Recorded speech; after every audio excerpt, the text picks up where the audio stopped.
like that happen ever again. So there are a lot of issues with this video, but the standout moment to me is when Neon hilariously says this. That was not something that comes out of a person like me's mouth ever. I'm not that type of guy. I'm not that type of person. I'm sorry, but for anyone not aware, I'll just come out and say Neon is not a good person. This isn't controversial to say. I don't think even his fans who like him would consider Neon a good and decent person. I'm sorry, man. You are famous because people hate you. You can play a terrible person online if you own it. You're fine with that. But the moral posturing when it becomes convenient for your career is the definition of disingenuous. People see right through it. If you actually want others to think of you as a good person, maybe let your actions speak for themselves and don't do stuff like this. Otherwise, you're just gonna get written off and end up having to apologize again, which is exactly what happened. Let me clear that up too, bro. Let me clear that up.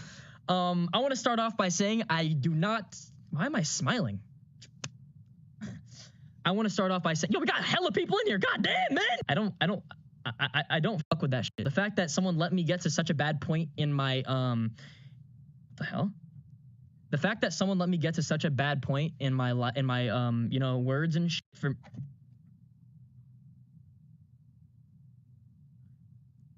Okay. I mean, at least here he isn't hiding how he feels. He's annoyed that he's even having to do any of this in the first place, and I guarantee if he hadn't been banned, he wouldn't have addressed this at all. The fact that someone let me get that down bad and say those things is really fucked up, and I want to take full accountability. What do you mean you threatened to dox and assault a child because you were, quote, down bad, and that it's not your fault you said any of it because someone should have burst into the room and physically restrained you or something? Of course. I get that you're young, Neon, but you're way too old to be pulling this kind of shit. These aren't the NBA 2K Fortnite days, all right? You're now one of the leading streamers on Kick, and you need to set a better example if you want the site to not have the reputation it already does. But why would he do that? He can't even contain his emotions long enough to listen to basic criticism without immediately bursting into a weird transphobic fit of rage. Oh, here goes this guy, bro. We're just telling me about, like, what? I swear to God, bro. Hey, listen, whatever the f your name is, you listen, bro. You want to fight? Let me know, bro. I swear to God, I will beat your ass. You're an annoying ass motherfucker.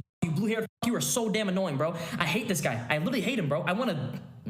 Not gonna say that. I can't tell if this is a joke or if he's really that delusional, but if these two ever set foot in the ring, Charlie is shutting down this guy's entire bloodline. Okay, I'll just say that. Even the people trying to defend Neon can't get through to him. That's how far gone he is. I mean, he literally calls Keemstar a pedo for trying to defend him. First of all, I defended you during this certain situation. Yeah, because you're a pedo yourself. That's why you defended me, you weird. Dude, go fuck yourself. There's just no value in trying to save this kid. It's over. He just can't help but be hated by virtually everyone who has to deal with him. But that doesn't make Neon unique by any means. In fact, being the internet's favorite punching bag is a trait especially consistent in our next specimen. Before becoming famous for harassing strangers in public and hiding behind his belligerent bodyguards when confronted for his own annoying behavior,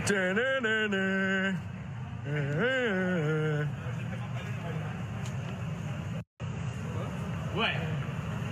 Well, bro, what you gonna do? What you gonna do? Yeah. Jack Doherty was too. A young kid flipping markers at school and unboxing Call of Duty bundles in his living room floor, trying to build a legacy. While their career paths may have been similar, I have to say Jack Doherty has always been a little more trend savvy than Neon. 7 years and 14 million subscribers ago, Jack was already learning how to clickbait like his idols, the Pauls, trying his hand at innocent prank calls and hopping on the epic Killer Clown bandwagon of 2016. Remember my Killer Clown? Yeah, he's back. He just texted me something like really creepy, and here it is. Oh, he's doing it again. He's doing it again. Look, guys, he said, "I'm back," and then he put a knife. A knife. Look at that. A simpler time. I guess Jack never got the memo, though, that in order to be a functional member of society, at some point, you kind of have to grow up. It's one thing to get kicked out of Walmart as an immature 13-year-old. It's another to do it as a millionaire adult. All right, guys, so we're in Walmart. We're going to see how long it takes to get kicked out of the back. Get out of my back room now. My back room. My daddy owns this back room. You're assaulting the camera. Daddy, chill. Wait, it's not that deep. Dude, you set out to make her mad. Now you're going to pretend like it wasn't that deep when she gives you the reaction you were looking for all along. But I guess that wasn't enough for a whole video, so he moved on to harassing and lying to another worker instead. Sir, would you be interested in a rim job? Please don't record me. You look like you could use a rim job. I'm asking you politely, please not to record me. It's not recording. You really shouldn't feel so comfortable hassling someone who's who's just trying to do their job in peace, man, that's not normal. If you see someone working hard to get through the day and your first thought is, I should film this person and humiliate them online for clout, you need therapy. But I'm getting ahead of myself. I think we can actually learn a thing or two about modern day Jack by looking back at his early work. If you're wondering how he ended up doing stuff like this for clout and attention, it might possibly have something to do with him never being disciplined as a kid, and in fact, having his behavior enabled by his parents from a young age. Take this 7-year-old video, for example, where his mother willingly drives him to the actual FaZe house on the off chance he gets to meet his favorite YouTubers in the flesh, filming their home and neighborhood without permission. I mean, talk about a breach of privacy. This is about as parasocial as it gets. We're at the FaZe house right now. Holy crap, guys, we're going in. We're going in. And it wouldn't have happened if his mom hadn't allowed it. It really gives you a sense of who calls the shots in the Doherty family, huh? Thank you, Mommy. You're the best. If my kid ever asked me to drive them to a YouTuber's house, he's getting disowned. That's a joke. I don't have a kid. Obviously, if I did, I'd be exploiting him in vlogs by now. Jack stands there a while, knocking repeatedly on the door, hoping, praying that he can maybe catch a single glimpse of one of the elusive FaZe members. But it's taking a while, and even his mother is getting impatient. Mom, wait one more minute.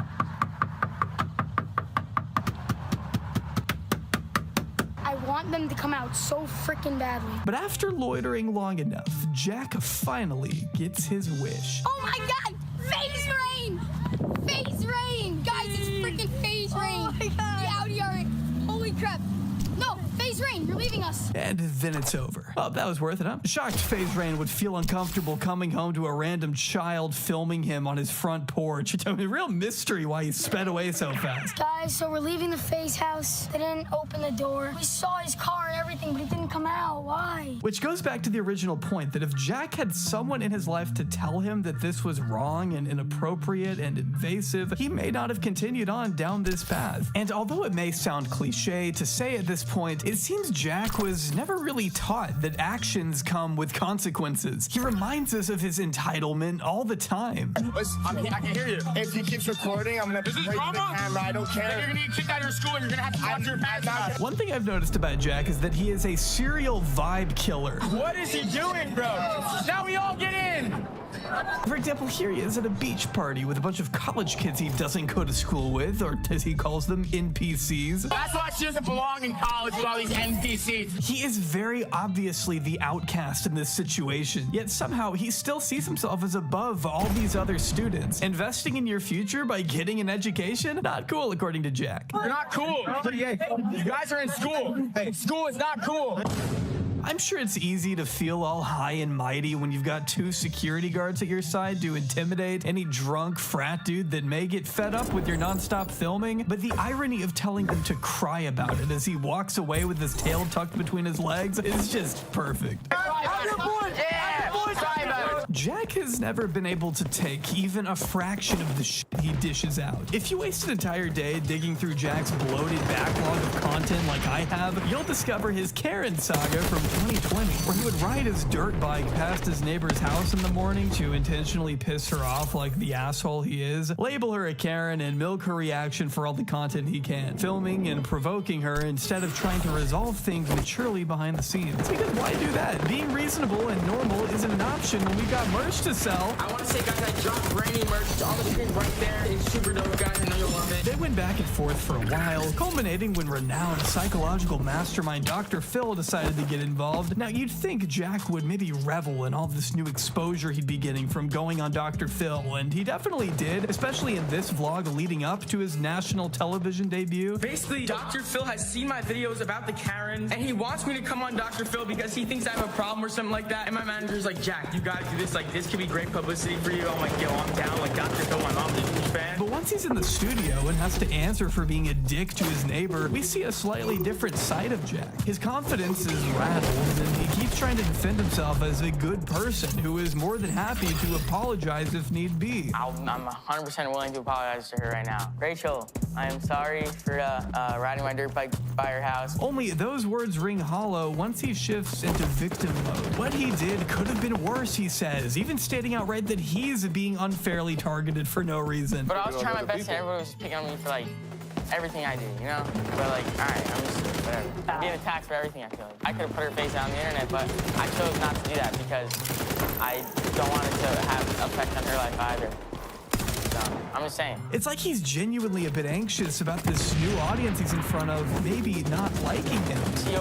She just exaggerates everything. Like the first time she started talking, she started like screaming at me. If she was respectful, I would have went right to, like, I was really sorry, I'll never write Kidding me? I watched the video and you said 50,000 likes and I'll go down there and do it again. She came to my house 4 or 5 times. Yeah, I wonder why she kept doing that. He has no problem going after random people as long as he can talk shit from a safe distance where he benefits financially. But once it's time to be held somewhat accountable, that's where he falls apart. It's why he has to hide behind others for all the problems he creates. What did I say? Protocol? What did I say? I don't know. She said you was talking shit. How? I don't know. On live stream. I don't know. Would you say something? Go look at my live stream. I don't, baby. I don't got your live stream. Yeah, I'm sorry, you'll never know. I didn't know who Jack was until I saw this video a few months ago. He had already established himself as one of the biggest personalities on Kick for reasons that we will unfortunately be getting into more later. But to many outside of the IRL streaming ecosystem, this was their first introduction to the Doughboy. We see him arguing with a dude by the name of Chase at David Dobrik's Halloween party. We know it's a Halloween party because of Chase's costume, which ironically and tragically has the phrase "get physicals" thrown across the front. Apparently Jack called Corinna Compton OnlyFans whore, and after pretending like he didn't say anything, You think I said something? That's what I heard. That's all I heard. All right. And found me. Did you say something? Yeah. You think I said something? he tries to walk it back by claiming he calls everyone an OnlyFans. Right, we're all OnlyFans whores here. Corinna is awesome, but only because he's being confronted. You know Corinna lit. She is lit. Yeah, don't talk. You can't talk. I was not talking shit. More of a joke, but like, Wait, you I'm just saying, yeah. I call everyone an OnlyFans. We're all OnlyFans. But you can tell he's nervous with the way he anxiously sways back and forth and keeps eyeing his bodyguard, a man who calls himself Kane Kong, to help bail him out of the conflict that he instigated by bad-mouthing Corinna. It's only after Kane gets involved that Jack suddenly regains his energy and picks up a little more confidence. Now he's the big tough guy he wants us all to think he is. So now what's the next step? Now, you want to suck my dick or what? Like, what are we getting? No, you're broke. Damn. Oh, you call me broke. No, I'm going to cry myself to sleep tonight. Appreciate you. Don't care. All right, then what then? Corinna explains why she doesn't want to talk to Jack. Completely valid, by the way. There are an infinite number of reasons not to be associated with this guy. Just because I'm at a party and I don't want to talk to you, you say that No. OnlyFans. That's not what it was. That's literally what it was. Okay, wait. I literally just sent a clip in the middle of a party. Oh, really? I just like just put him at a party. Clipper. No, say I'm at a party. I don't want to be on stream. But in the midst of this chaos is when Kane finally, and for no reason, with no warning whatsoever, decks Chase in the face and lays him out flat on the concrete. I can't show you the uncensored clip, of course, but all you need to know is that the dude did nothing to provoke anyone. He did nothing. Plus, Kane is about 3 times the size of Chase anyway. There would be no reason to use all of his force to knock this guy to the ground, even if he had initiated. But he didn't, and if you didn't know, that is assault. But Kane should be well aware of that. This isn't the first time he's beaten someone up for no reason. Once knocking a woman unconscious when he was working as security for a DaBaby in 2019. Though if you ask him, he was only doing a job. After all, he thought she was a man, so I guess that would have made it totally fine. I mean, just earlier that year, a 22-year-old fan was reportedly only trying to get a picture with DaBaby when he was beaten senseless by Kane and other members of security to the point where he ended up in a coma and almost died, according to the family. It resulted in DaBaby getting sued. So with all of that in mind, I have no idea why Jack would hire Kane to work with him when he's proved himself to be such a massive liability. Unsurprisingly, Jack was met with a lawsuit of his own, and as far as I'm aware, it's still ongoing. But I don't think it helps Jack's case that this isn't the only time he's had a security step in for him. After all, the only reason they're there is to help Jack get away with what he does best, annoying the fuck out of everyone he meets. What's your problem? You can pretty much close your eyes and click on any random Jack Doherty video to find him making an ass out of himself in public. It's like he just can't help himself. I mean, this guy spends like 5 straight minutes making loud moaning sounds while getting a massage at a mall. Oh, yeah, I like that. Harder. Oh, harder. I like it. Oh, yeah. Yeah, in there, shawty. Just like that. that? No one laughs. It's just everyone being super uncomfortable, hoping it ends. Give me that neck. Is it bad that it's turning me on? I'm gonna blow. It's coming. I'm gonna blow. I think I'm good here. I nutted. Then he calls the masseuse disrespectful for not taking his money. Here's $50. I don't want your money. You have to take it. We're running. She just ripped up the 50. Wait, give me that money back. Take this. Do it. Do it. You won't. You won't do it. Do it. Please just walk out. Wait, do it. You won't. She just ripped up a $50 bill, bro. The disrespect. He makes a big deal out of it, then starts handing out bits of the $50 bill to random people who don't even know what the hell is going on. And of course, he has to remind us he isn't a mean person. He's not a bad guy. He just wants to put the masseuse's face on a shirt. Not to mess with her at all, of course. He's not doing anything wrong, remember? It's like, I'm not being like mean or anything. I'm literally putting on a shirt. It's not that deep. It's funny. By the time it's printed, though, the lady, lucky for her, has already clocked out for the day. Still, that doesn't stop him from messing with any of the other workers. Does she need help? Don't worry, I'm a professional. It's as if he's on a mission to make everyone else's day so much worse. There is negative value in provoking a random teacher only to turn around and pretend like it was him in the wrong the entire time. Why are you acting so stupid? Huh? Why are you acting stupid? Dude, you shouldn't chew with you. Why are you acting stupid? You shouldn't talk with your mouth. What's especially weird is that he at one point tells this guy he's 16, which is just straight up not true. He was 18 by the time he made this. Get out of here. I'm 16. Get out of here. Dude, chill. I'm 16. You're an idiot. Bro, chill. Just sit down and eat your food. Just sit down and eat your food. But then again, he probably does see himself in a perpetual state of adolescence anyway. Why bother growing up when this is the behavior that's gotten him his dream house at 20 years old? I feel complete, you know, and I'm only 20 years old, but this is a direct result of hard work, guys. Obviously, I wouldn't have anything I have if I don't work all day, every day. A lot of people hate on me because I have money, and I show that I have money. Yeah, man, that's why people hate you, because you have money. It's totally not the other stuff. It's because you're too successful. One thing people don't understand is I'm not just gonna buy 2 Lambos and a McLaren and not show them online. I'm not flexing. I'm just getting my money's worth. I hate to say this, Jack, but that is literally the definition of flexing, which is fine, and you just own it. Enough of the bullshit grandstanding. We're not all idiots. A lot of people like to use my wealth against me and say I'm a brat, blah, blah, blah. If you talk to anyone around me, if you really got to know me, you would know I'm not like that. I wouldn't have what I have in life if that's how I treat the people around me. Actually, Jack, it seems like the people around you want to beat you up. I don't know if you've noticed that. Would love to know who out there doesn't consider Jack Doherty an entitled, spoiled brat. This is why I like Jack. I know you work hard, Jack. Well said. You're a G. On God, bro. Respect. Bro, I don't get why people hate him. He works so hard to get everything he has. Yeah, working hard for Jack Doherty means trying to get kicked out of places, being involved in physical altercations, and flipping a golf cart over on his girlfriend just to go viral. A lot of hard work. I don't know how he does it. Jack's fans will commend him for grinding for his success and applaud how hard he must have worked to reach such a status, while meanwhile, the hard work in question is just getting in the way of a college tour. It's not too late to turn around, guys. This guy is a capper, and UCLA pays him to lie. Thank you so much for joining us. It's not worth $60,000 a year. It's 2021. Do we really need college anymore, though? I might have to join you, though, on the tour. Is it cool if I join you? Like I said, we cannot allow any extra guests on our tour. I need to continue. Okay, I'm just gonna keep walking. Like, All right, so as I was saying about study abroad, there are a couple different ways. speaking of broads, the broads here are gutsy as fudge. There's nothing hard about what he does. It takes no skill to be Jack. It takes a flagrant disregard for the people around you, but that's not exactly something to commend, now is it? In fact, it's honestly a little terrifying what all Jack is willing to do for the dopamine. Like I mentioned earlier, I do unfortunately subject myself to these people's streams every now and then, and I just so happened to catch Jack Doherty at a time when he was lounged out in his Sprinter, bored out of his mind, trying to think of some way to occupy his time for the rest of the evening. The stream had already been going on 8 hours and was kind of hitting a lull. He needed something to get the chat raving again. I walked away from my computer for about 15 minutes and came back to Jack speeding down a residential neighborhood in a $50,000 Can-Am ATV that he's already crashed once, by the way, swerving on and off the road, veering dangerously close to all sorts of nearby trees, lampposts, fire hydrants, and power lines, with like 3 other people with him. To make it worse, I actually went back in the VOD and found him doing the exact same thing earlier in the day where there were more cars on the road. You think, is this legal? This? Yeah. No. Hey, but you're the mom. Absolutely not. You should be telling us to stop.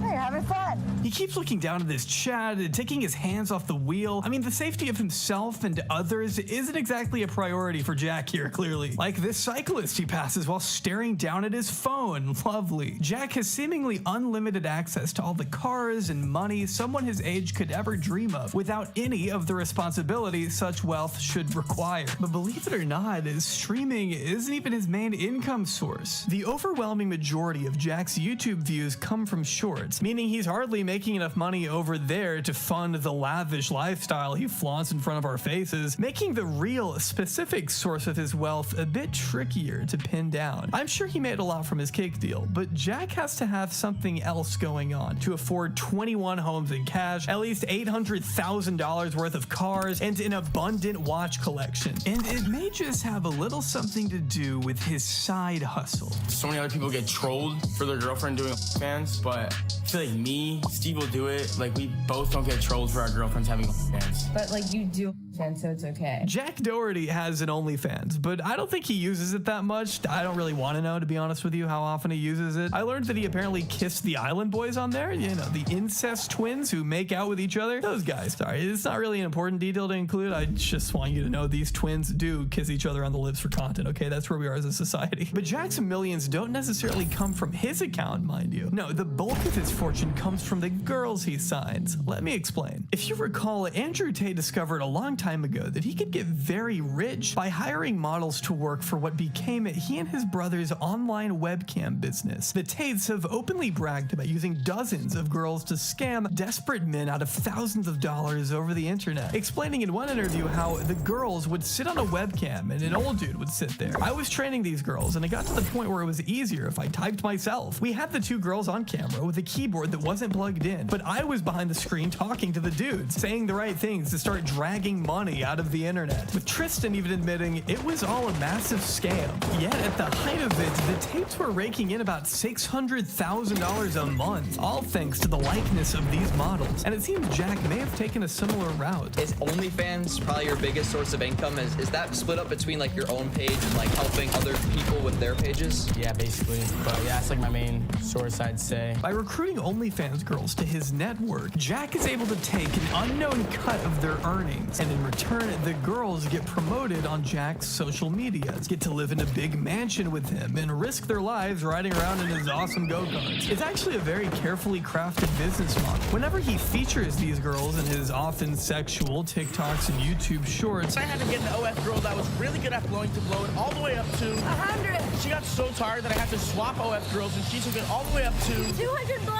It's so hard now. he always makes sure to leave a pinned comment directing his exceedingly young fan base to the girl's OnlyFans profile. And these are some of the most watched shorts on his entire channel, so it's not hard to see why he's been criticized for it. Not only is he directly promoting porn to what he knows is a child audience, even the OF deals themselves have come under scrutiny.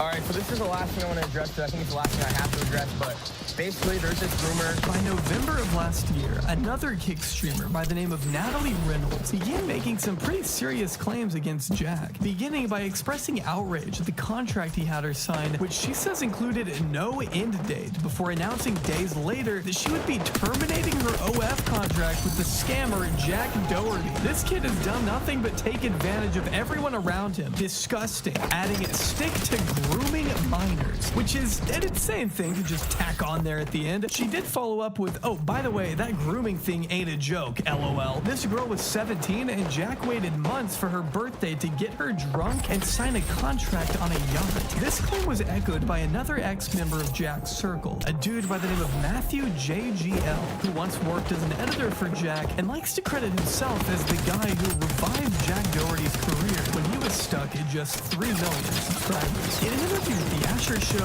Matt goes so far as to name the alleged 17-year-old and insists that Jack intentionally hires younger candidates. They obviously go for like the youngest ones. Crazy one that they have, Claire. She was 17 and like we met her at Sway. Not even just Claire. She obviously just goes for the young girls. And Claire actually signed when she was drunk on a boat. And she's not allowed to drink, but she signed to him when she was drunk on a boat. He waits to get these drunk and make them sign their life away. Jack initially responded responded to Natalie's tweets with utter denial across the board, calling it the dumbest accusation ever and asking to stop giving this clout-chasing attention. Her whole account is a fan page for me, Sam, and Neon. Neon, it should be noted, also repeated these claims on a stream of his own, but apparently apologized for it behind the scenes, at least according to Jack. While Jack chalks most of Matt's behavior up to Matt being jealous of his success or whatever, Jack and his current girlfriend McKinley have both accused Matt of SA. In fact, they claim he's abused a number of the girls who live with Jack, McKinley being one of them. The latter posting a lengthy thread to Twitter in which she explained how Matt had initially been wanting her to come to Florida for a while, and although she had no intention of pursuing anything romantic with him, she finally agreed to come down when Jack and another OnlyFans model invited her. That's when she says Matt became increasingly aggressive, accusing him of cornering and forcibly kissing her right when she got to the house, making her feel super uncomfortable to the point that when she outwardly told him how she felt, he became so irate that Jack and several others had to physically break down a bedroom door to save McKinley, stating that there's so much more she can say and many more girls wanting to come forward about him. She says Matt is jealous and the only thing he cares about is seeing Jack's downfall. Matt responded by appearing on a podcast and showing a series of text messages between him and McKinley around the time of the alleged incident, insisting that she was actually into him. Matt doubles down in his assertion that their interactions were consensual, essentially claiming that McKinley would act super interested in him to his face, but turn around and tell Jack that he was scaring her. Yeah, and she literally made it where it was like, oh no, you're fine,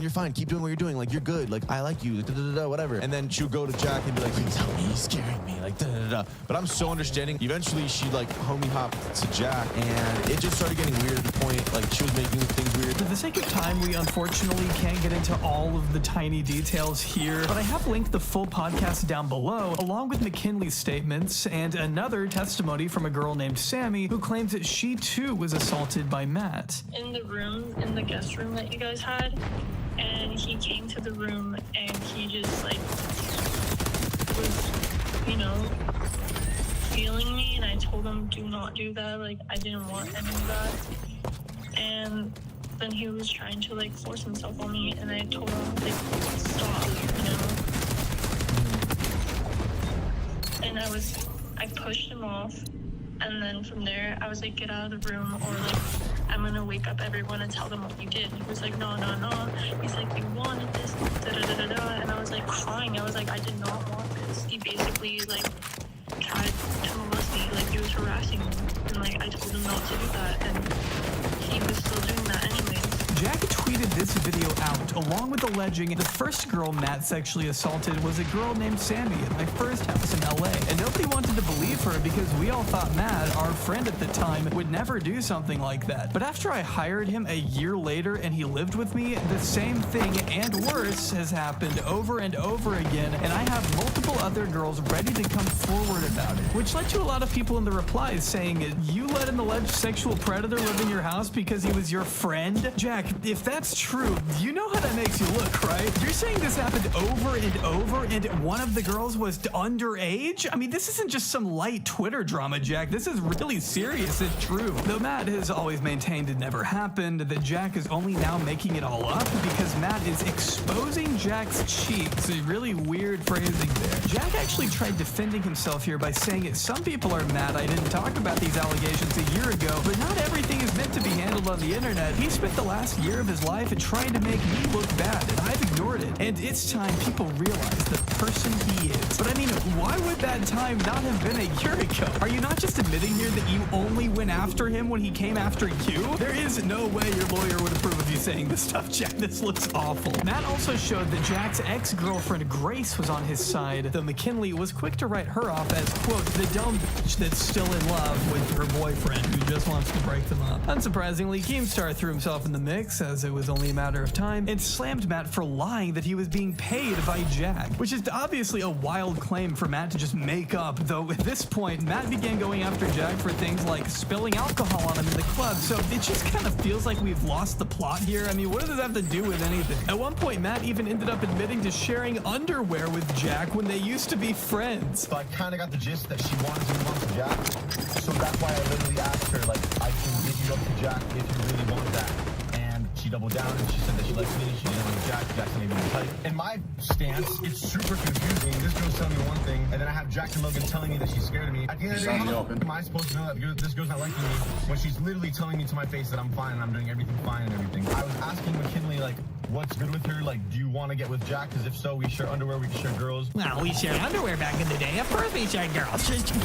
What? I hate everyone involved with this. Some of Jack's other claims against Matt include him abusing his own dog, being so disruptive and scary that they had to call the cops on him one time, with someone named the Kick Joker posting what looks to be the official police report from March of last year. Matt's only response to this was, what happens when your own friend calls the police on you? He was complaining to the cop, trying to get me arrested for nothing. I'm not exactly sure what nothing means in this scenario. I wish he would delve a little further into that. We have to call the cops on him once because he threatened to kill 2 of the girls and threatened to kill himself, and he beat the out of his dog that day.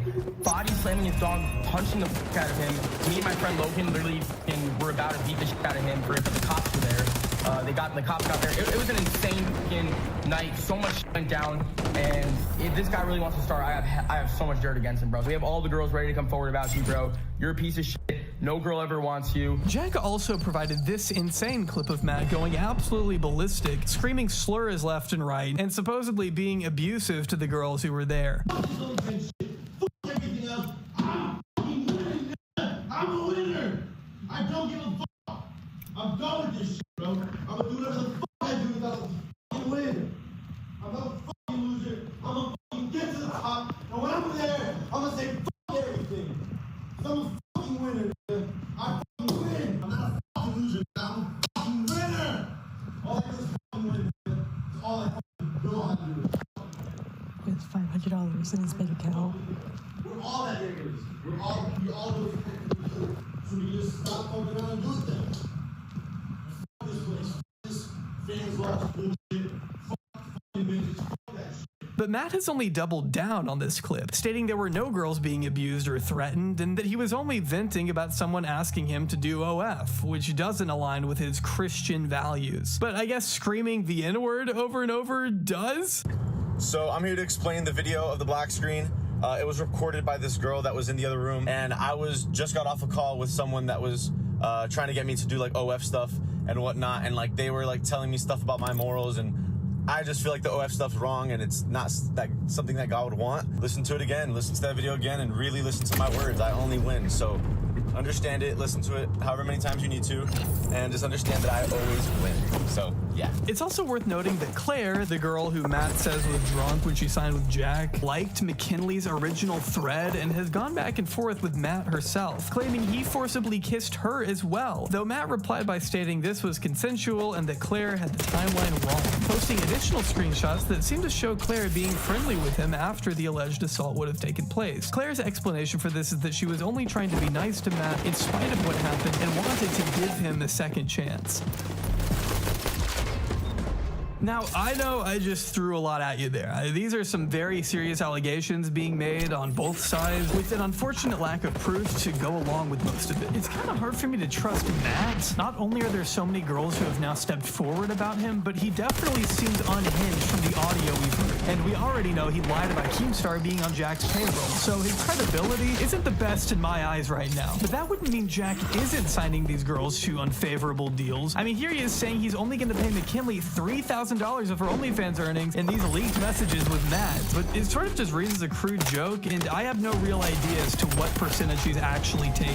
Neither side has offered any evidence to definitively prove what these splits are. So show me what it says in the contract. Is somebody, anybody? In the meantime, we're just not going to know for sure. Maybe these deals are actually fair and there's nothing there to be seen. Or maybe it's a matter of time before more girls begin to speak out like Natalie. And of course, there are still circumstances where you can sign a terrible contract without it being against the law per se. The illegal part would be if Jack were getting these girls to sign while under the influence. I know I'm not exactly the most well-educated legal mind in the world, but I am pretty sure that would be contract fraud, which would be even worse if it turned out to be true that he waited until the day these girls turned 18 to sign them. Again, I've seen no actual evidence for that at this moment, but it's not like he hasn't risked massive liabilities in the past with who he chooses as his bodyguards. You don't need me to tell you at this point, Jack isn't the most responsible responsible, considerate person out there. But at the same time, Natalie and Matt haven't given me much reason to take their word at face value either. Natalie is a cloud-addicted freak who has done entire prank videos pretending to be a pedophile and kidnapping kids to film against their parents' will. Hey,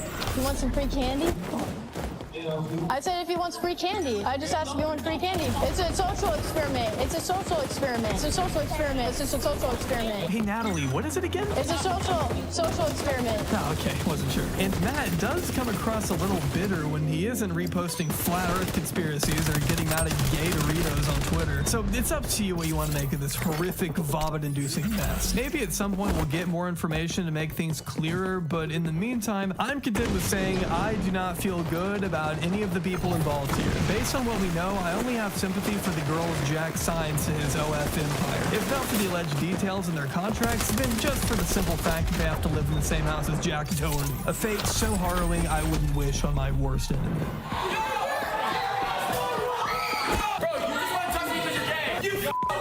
Okay, I know that was kind of a lot, but I promise we're done with Jack, okay? Yeah, I won't subject you to any more of his broccoli hairstyle any longer. We're done, okay? This might be a good place for you to pause, use the restroom, get some water, give some money to Palestinian relief if you're able to. Me and over 100 other creators have teamed up to raise $1 million of humanitarian aid for civilians displaced in Gaza through organizations like MAP, Heal Palestine, and the PCRF, so please, I would encourage you to donate if you can. It's a great cause, and the link for it will be in the description below. In the meantime, I have to warn you, the rest of this video is only going to get more mentally taxing from here. Our next subject doesn't quite have the name recognition as Neon or Jack, but he does have a similarly unsavory reputation with those who have heard of him. It's time we meet. When them cameras come on, I don't know how to act. Just Snag began his career alone in his room, streaming NBA 2K and Madden to a modest following on Twitch. Little did he know, however, that in just a few short years, he'd find himself issuing an apology video to the Mexican cartel for dissing El Chapo on Kick. I'm not joking, this is something this man has done. I'm every Mexican shot. El Chapo. El Chapo. First of all, I was pissed all over y'all names. El Chapo, I wrote that one. The whole cartel, suck my dick. And I'm going to Mexico next week. Never scared of no Mexican. I'm going to Cabo, all that. Come do something to me, pussy. Going after the entire country of Mexico just for the meme of it, I guess. I'm not even really sure what you can do to make sense of this. I said El Chapo. That's somebody in my chat name. You know what I'm saying? I think he's Spanish or something. El Chapo. That's still El Chapo, not El Chapo. You know what I'm saying? You know, I just want to apologize, you know, to all the Mexican people. I love Mexican. I would love to get on the phone with El Chapo and him tell me that me and him is good, you know? El Chapo, I would love to be part of the cartel and work for you, big dog. So how did we get to this point where Snags is quite literally afraid to walk around in public in fear of the cartel turning him into Tortuga from Breaking Bad? Well, Snags doesn't call himself Mr. Do Anything to Go Viral, Mr. See Red, and Mr. Promote the Violence for nothing. Snags is serious when he says he will do anything for the content. And that could be anything from trying to give himself a hemothorax by beating his chest for hours on end until it turns red and purple. I'm not exactly sure why he does this, but it does seem to leave an impression on his fans. I love you, baby. Baby, Nazi, Nazi, Nazi, Those same fans who don't seem to be over the age of 9, but also like to hear him say stuff like this, I guess. I want them to put their boot on my neck like George Floyd, word. I want to cop today, you feel me? I want to cop to stand on my neck today. That's my goal, man. I mean, most of his content consists of what I just showed you, along with dissing members of the New York drill scene, something that I don't even think his elementary school viewers could comprehend, but maybe that's beside the point. I can't wait till I get to that little swing. I Snags is pretty indiscriminate when it comes to choosing his enemies. Those enemies include, but are not limited to, other streamers. I'm beating you out the users, man. Big ass clothing. I don't care how many skills you got with you. Members of the LGBTQ community. I'm gonna beat the shit out your ass. I'm every shot okay. Fuck up. Fuck your dick. Stop. And of course, to anyone unlucky enough to encounter him in public. As evident by the way he threatens random mall goers and tells his chat he's looking for someone to beat up. Eat that beer. I hate that beer. Grab that hand. Slapping at. Get her, bro. This little ass girl. Punch her sister, bro. Okay, I will beat both of them up, bro. I want to punch on niggas who got mad time left on this earth, bro. You feel me? But remember, guys, God moves him. Trust in the Lord with all your heart. Before long, you'll be outwardly wishing death on all your acquaintances and being blatantly racist to complete strangers over the internet. That baby.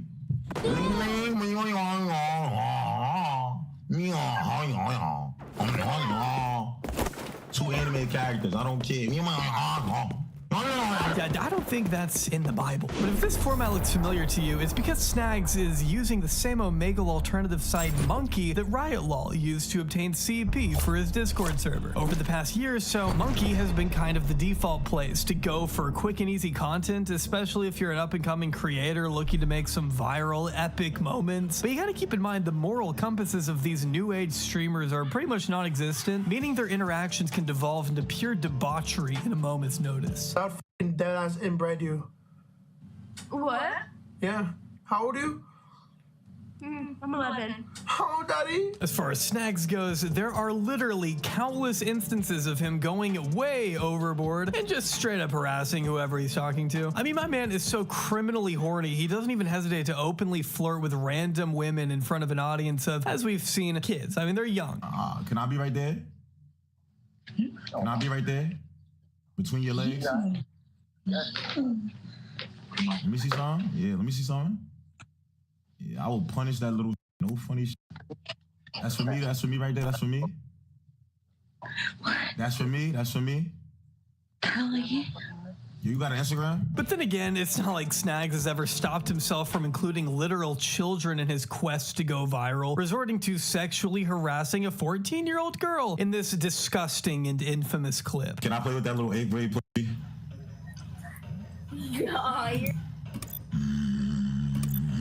Imagine a 24-year-old man saying something like this to your younger sister or niece or daughter. It immediately made the rounds on Twitter, reaching an audience outside the insular bubble he was used to dealing with, leading him to publish the most sincere and heartfelt apology ChatGPT could offer. To everyone who it concerns, I would like to apologize to those who have been affected by a recent video clip that has come out. I would first like to say that video clip is completely out of my character, for I have a mother, sisters, and other family members who are females. Therefore, I respect females and would never want to endanger anyone. I will do my part as an influencer by never indulging in such behaviors no matter what. Lastly, I want to apologize to my family, fans, and supporters. Fans and supporters. Oh wow, really hitting them all, I guess. Again, I apologize and plan to do a lot of damage control / reflecting around the situation. May all be well and everyone be safe. You know, after reading through this entire thing, I think he may have actually written this himself. ChatGPT is ass, but it would never be this incomprehensible. Though if this doesn't feel sincere enough, Snags would then take to his stream to read out the statement verbatim in a genuine demonstration of how truly sorry he is. To everyone who is concerned, I would like to apologize to those who have been affected by a recent video clip that has came out. Even if he is sorry, it's just impossible to take seriously when it feels like something Roderick Heffley would be forced to say. I'm sorry, woman. But then again, I guess the apology didn't matter at all in the end because he later tried to argue the clip was AI. People hating, still watching. That's what I'm saying. Snags, you're the people who said that. Oh my God. Nick, that was an AI clip. Well, Lodge will never do that, bro.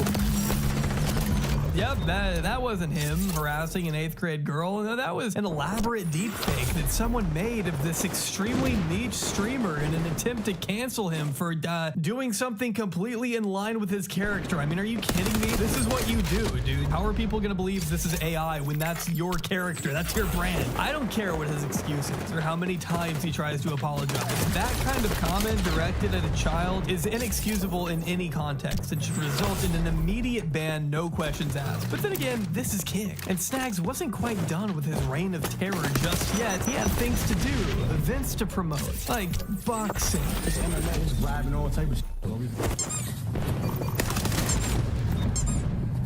Shockingly enough, Snags' career didn't change much after this clip. In fact, he found himself able to continue hanging out with the biggest streamer on the site, a man that I'm sorry to keep bringing up, is Aiden Ross. Aiden had met Snags a little while back. They had streamed together a few times in person, and although he was never an official member of the SSB, he was certainly adjacent to that community for a while. Just some context here for any normal people out there. SSB refers to Aiden's now defunct streaming group, which included the likes of Cheezer, Convy, Cuffum, and a person named Snaggy Hose. I know it may sound like I'm pranking you, but I promise these are all real people. Like, I could probably do an entire video on Cheezer. I don't have the mental capacity for it at the moment, but I will go ahead and let these clips speak for themselves. Is that a naked baby, bro?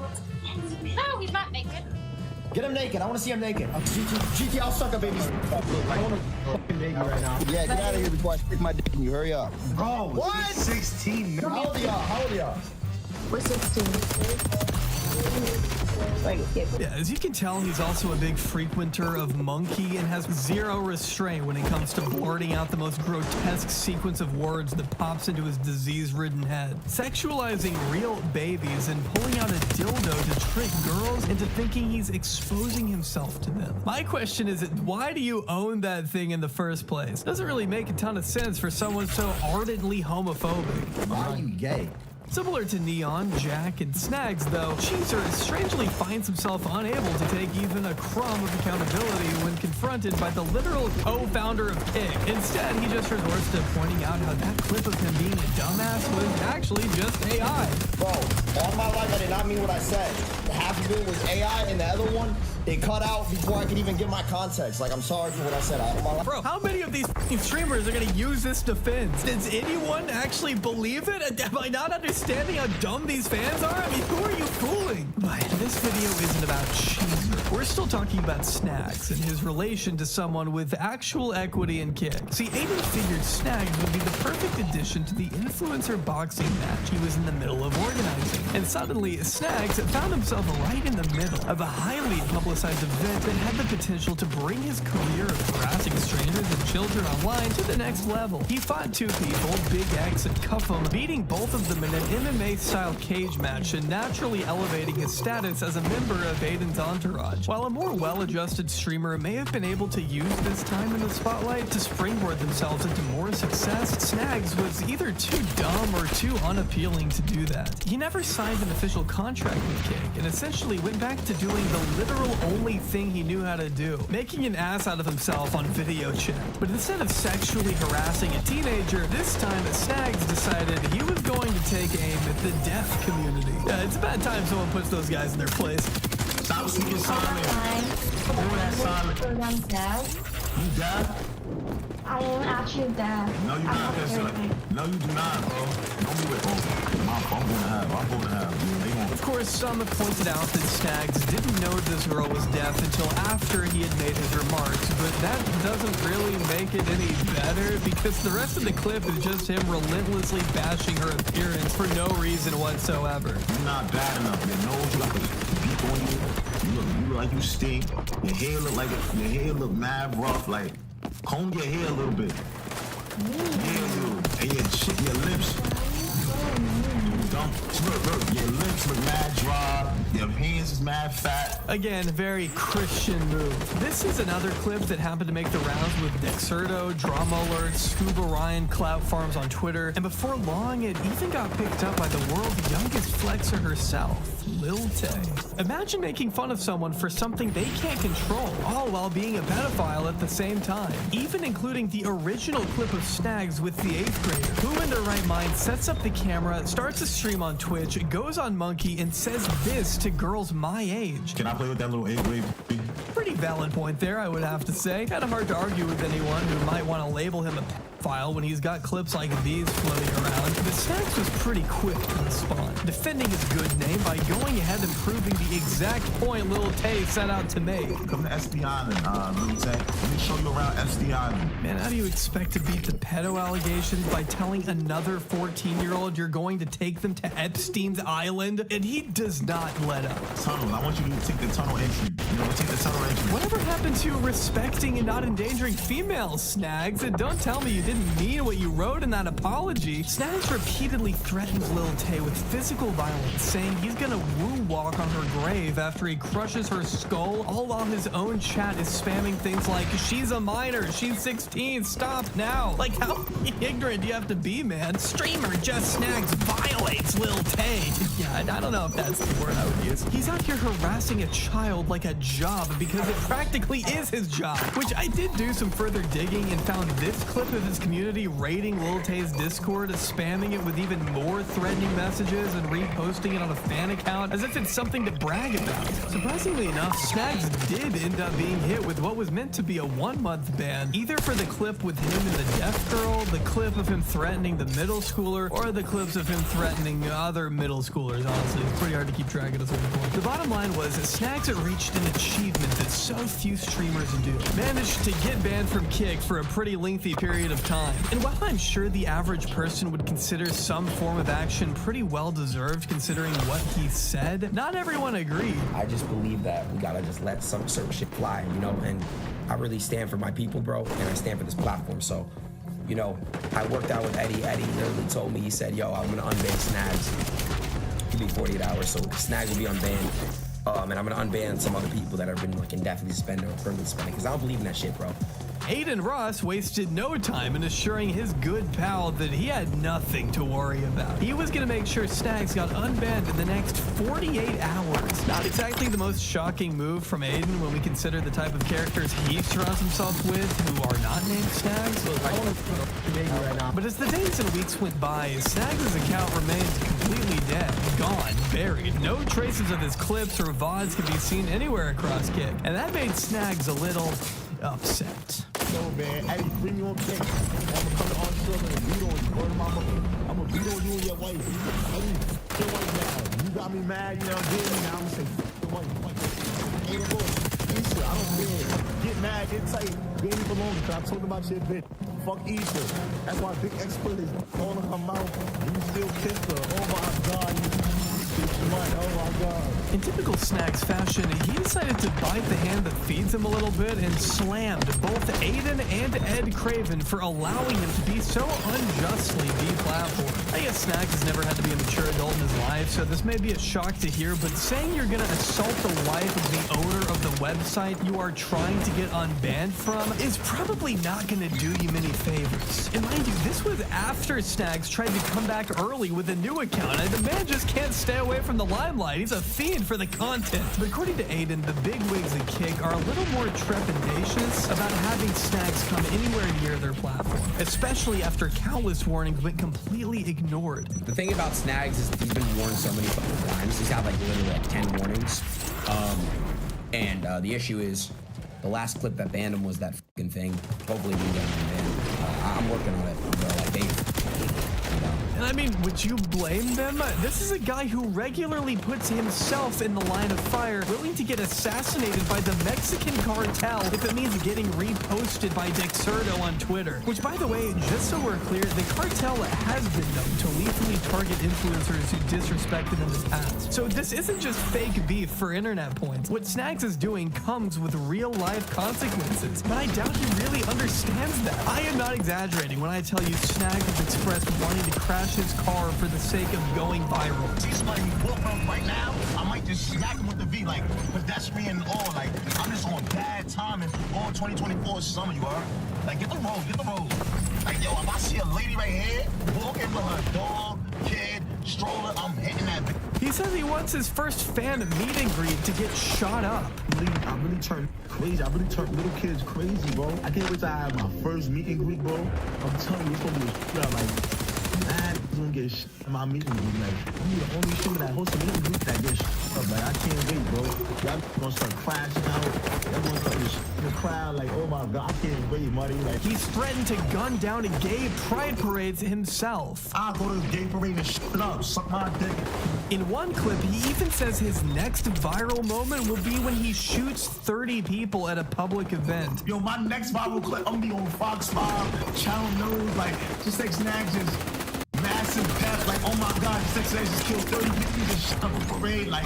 Snags, in my opinion at least, is a disturbed individual. The powers that be woke up his inner demon in his own words, and I'd rather we don't find out what that means. I'm free to demon. I need some kids to talk to, bro. Man, you can compare yourself to demons all you want, but at least give up the Christian shtick. I don't know who you're fooling at this point. But to really stand out on Kick, you need to be willing to let go of morality a bit. You get a little crazy, you know, stoop pretty low. And it's hard to find someone who will stoop lower than... You probably haven't heard of Derek Graz. Not many people have. And I doubt I have much audience overlap with someone who posts things like, crashing a 4-year-old's birthday party, cops called. Now, this isn't even on Derek's channel, because as I'm typing this now, Derek is battling 2 community guideline strikes on his channel, meaning he's 1 strike away from losing it all permanently, and has taken down all of his videos in order to play it safe. But not to worry, according to his Twitter, he'll be making his much anticipated return before you even know it. In the meantime, we're just gonna have to learn about him through his collabs with Buck, Buke, Bucky, FPS, really piss poor name there, I'm afraid. These guys' idea of quality content in 2022 was to film families and children enjoying themselves at Chuck E. Cheese, despite being repeatedly asked to leave the premises. I can't let you guys like film inside. It's alright, guys. We'll cut your deal. Sorry. We'll cut your deal. I have to ask you guys to leave that. This worker literally tells them right when they get there they're not allowed to film and that they need to get out of the store. Shocker, they don't listen and are told to leave a second time by what looks to be the manager. So what do? They accuse the manager of sexual harassment. Excuse me? Do not. That is sexual assault. Sexual assault. They're just trying to say whatever they can to cause the most commotion. Luckily, nobody around them really seems to care, though they do make sure to repeatedly assure the employees that they aren't filming. He's not recording. It's a camera lens so you can see. Yeah. No, he has seizures and stuff. Why is he pointing at me? Oh, I don't know. Because he's trying to see. He has seizures and stuff so he can only see through a lens. But sir, you still have no proof that I was recording anything, and you took my... in the window with the camera? That is I don't know what that is that he's recording. Now, I'm sure you can deduce that by us now watching this footage on YouTube, the camera was in fact on when they lied and said it wasn't. A trend we'll notice with Derek Graz here in a minute. But in the meantime, the cops get called, so they have no choice but to leave. Then we got kicked out for bullshit, like literally got kicked out for recording, which I don't even know why it was that big of a deal. But I guess we look like creepers. I don't know. Yeah, man, that's actually exactly why you got kicked out. How are you gonna call it a fake reason when you admit you look like absolute creep? But Derek doesn't just look like a creep, he very much is one. And I assure you that's not hyperbole either. This next part is going to have to be heavily edited. See, apart from Derek's awesome YouTube pranks, he's also built up a pretty illustrious reputation over on Kick. When he's not bothering customers by pretending to work at Walmart. Dude, I just stared at her tits and said, "Are you recording me?" Oh my God. Jesus Christ. She did her. Latinos, bro. I'm saying she's probably 15. Well, not actually, but she probably was, bro. He's trying to meet women on Omegle, getting pretty upset when he isn't able to see them naked. What's good? Where are you from? Ukraine? Why is everyone from Ukraine?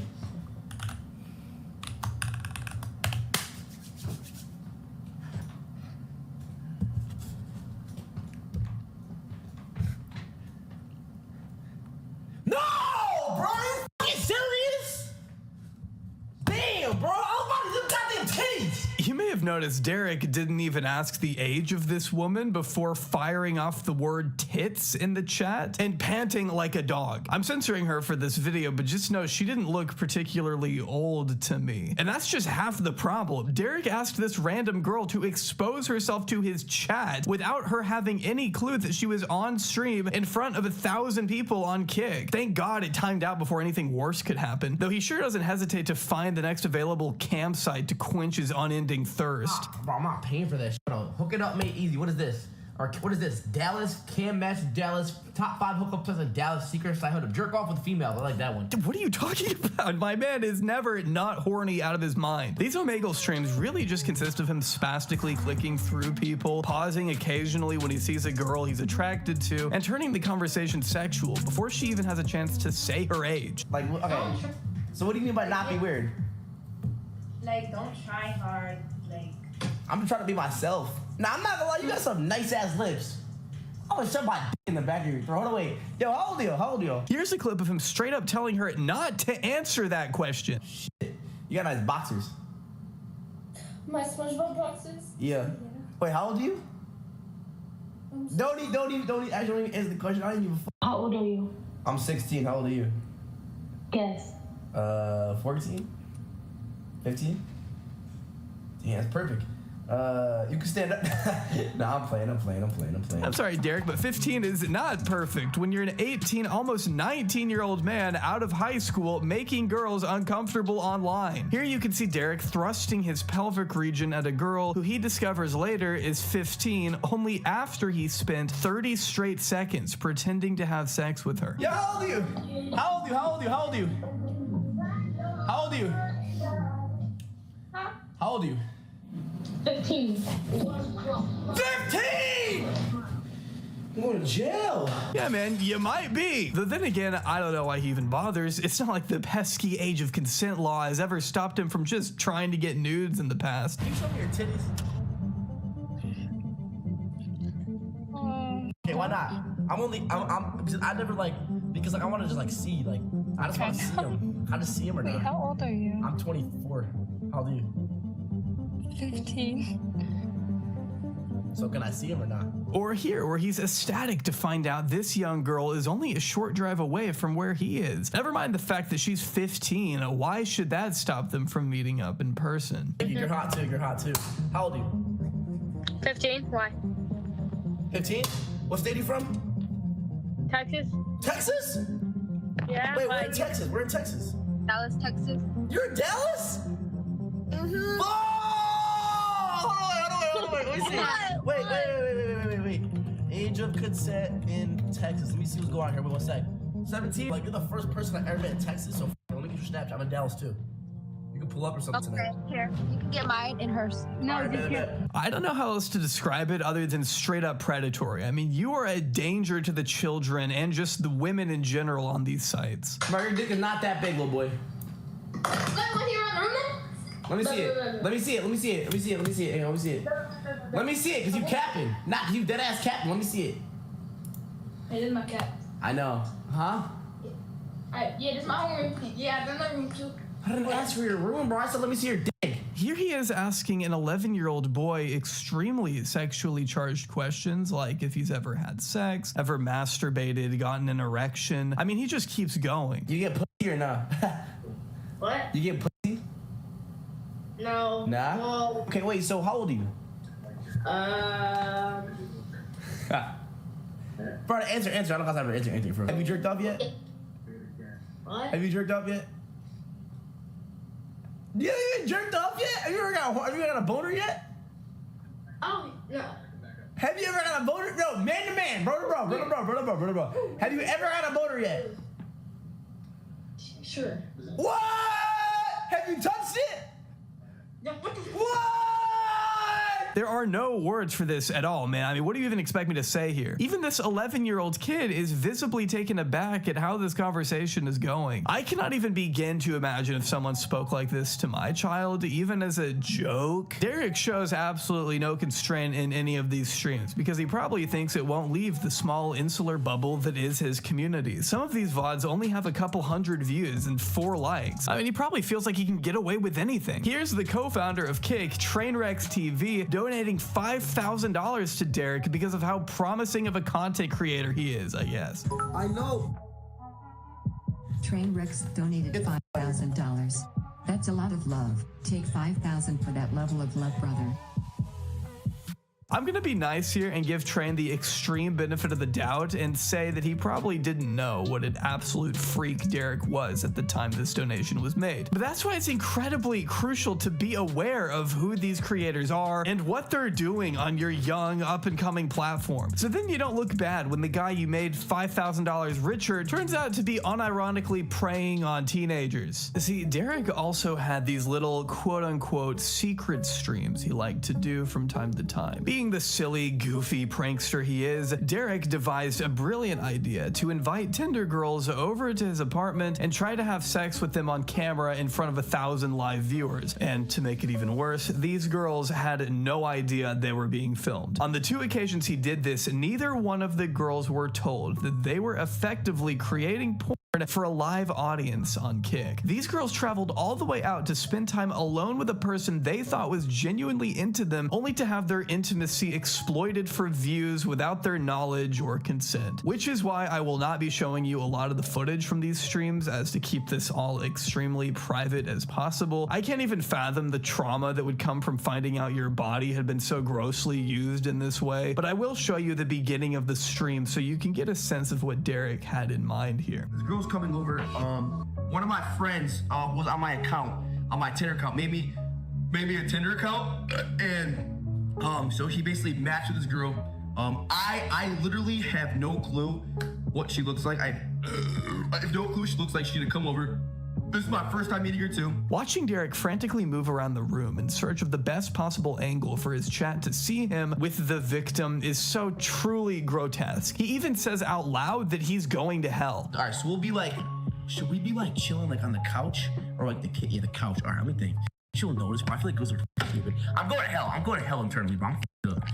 Wait a second, bro. Oh, this is so bro. I'm going straight to hell. I don't care, honestly, at this point. It's fine. That good? Is that good enough? Okay, is that good enough? No, so pity. This? Wait.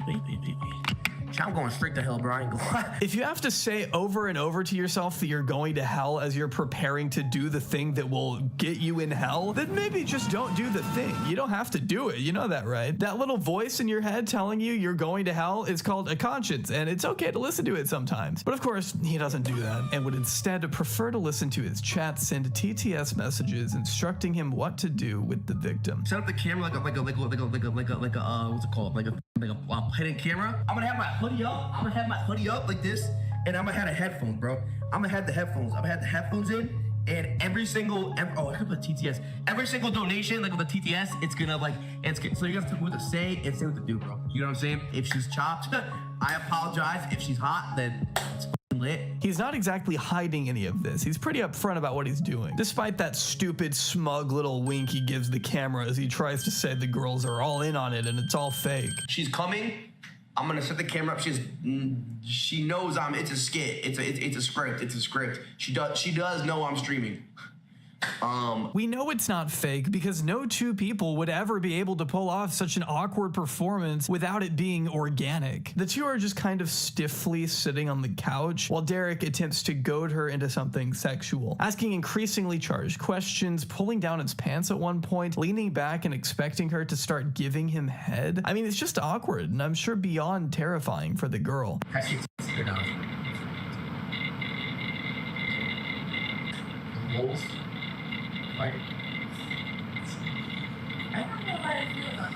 After he asks her to undress for the millionth time, she finally calls an Uber. This sets Derek over the edge as he instantly becomes more aggressive. His voice becomes louder and the questions get more inappropriate. You're Ubering?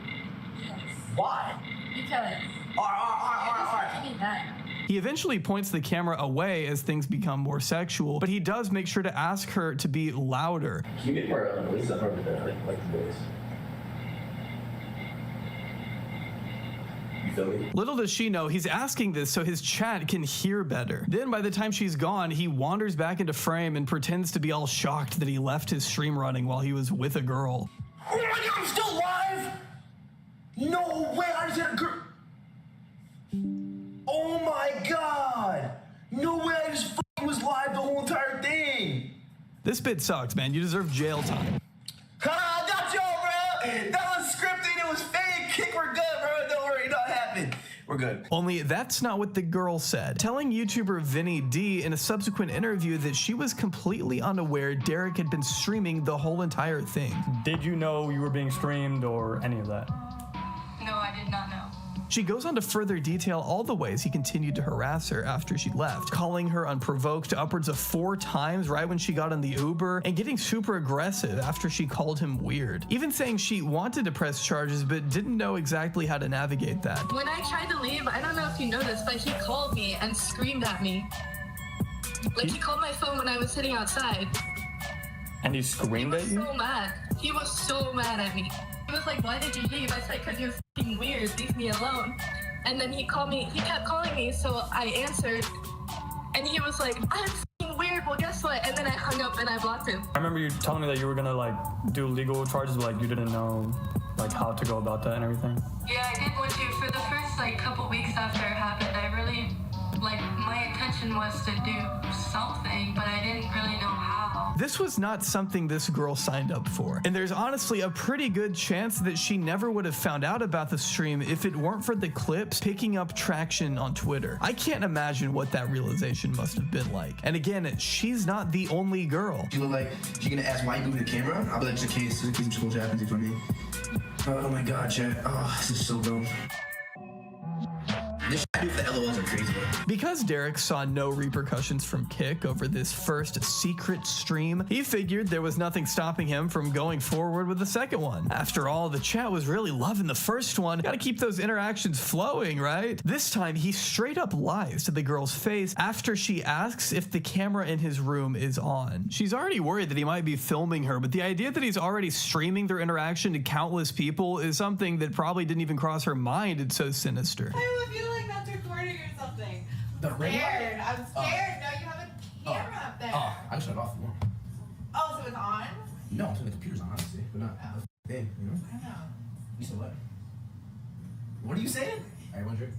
Derek's able to lie here and calm her nerves at the beginning, which only leads her to a false sense of security. She feels like she can be vulnerable to this man because he's being so personable to her face, but it's all a depraved act so he can hopefully get a viral moment out of the night. At one point, she even feels safe enough to change clothes in his room as long as he turns the other way, which tells me that she still had her reservations for being there and couldn't fathom the possibility of hundreds of people watching her change. Derek is kind of covering her up during this part, but if you read the chat, everyone is in there still watching it very carefully to see if anything shows. The whole stream is a nauseating breach of privacy and a complete disregard for laws and morality. I hope this girl's able to sue Derek for everything he's worth. He lied to her about the camera being off. I mean, you can't do that and expect there to be no consequences. Believe it or not though, Derek did face some mild consequences for these streams eventually. Okay, it didn't happen immediately. It took some time, but I guess Kick finally got the memo that, hey, Derek Grass, the guy who recorded those women without their knowledge, yeah, you should probably be banned. So the second his action. The story of XDEFIANT is quite interesting, and it's actually going to get even more interesting here very soon. Black Ops 6 is just on the horizon. There's a lot going on with that. Hey, do me a solid, hit like on the video today. If we hit 400 likes, that'd be really cool, you know? All right, guys, my name's Buckeye, and welcome to XDEFIANT Guides. All right, at the Xbox Games Showcase / Black Ops 6 Direct this year, we got a full presentation of what Black Ops 6 is going to be like from a campaign perspective, as well as some zombies and a little bit of multiplayer information. It's our first real look at the game, actually, outside of the leaked information that we've had so far. Now, with that said, this game is honestly probably the most anticipated Call of Duty in recent memory, probably since Modern Warfare 2, if I had to guess. There's a lot of reasons for that. We've been in the Modern Warfare era for the last several years with MW2, MW3 now, and even before that in 2019, we had Modern Warfare 2019. The game has been in a very specific era for the last several years. People are really, really excited that now we're going to be getting a brand new Treyarch game. It's been, what, 4 years since we've gotten a Treyarch game, which is a really long time. And for a lot of people, Treyarch has the most popular or most appreciated Call of Duty games. So that's why Black Ops 6 has such a high amount of anticipation. Honestly, the game is just hopefully going to be what everybody wants it to be. I myself am one of the massive Treyarch fans. I've never really been a huge fan of the Modern Warfare games, but the Treyarch games I've always been a huge fan of. Now, some of the things that this Black Ops 6 game is supposed to be doing is promising a return to form for several aspects of the game. One of those being the 3-lane maps. We haven't really had some traditional 3-lane maps in a while in Call of Duty, and we're supposed to be getting those back into the game finally,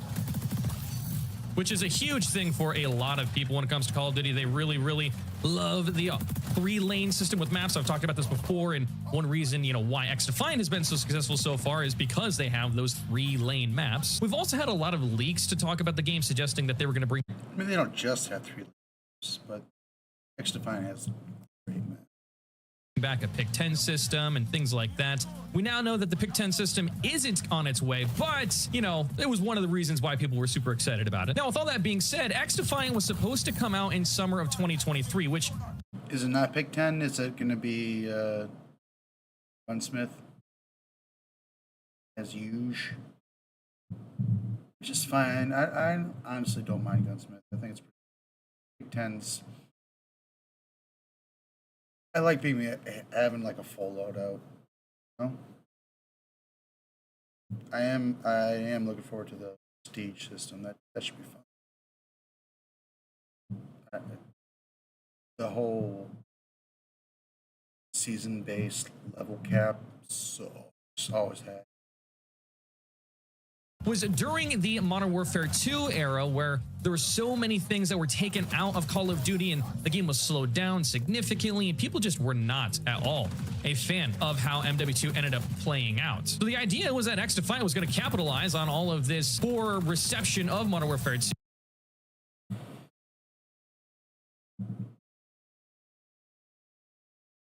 Honestly, I mean, XDefiant's great, but you can give like a pretty big chunk of credit for its current success to Modern Warfare 2 2022, which for me was unforgettable bad. I don't care what you say. I mean, it's not easy to make a game, and functionally, it was. Infinity Ward's a fantastic developer, but the choices that they made as far as moving Call of Duty, in my opinion, is all about.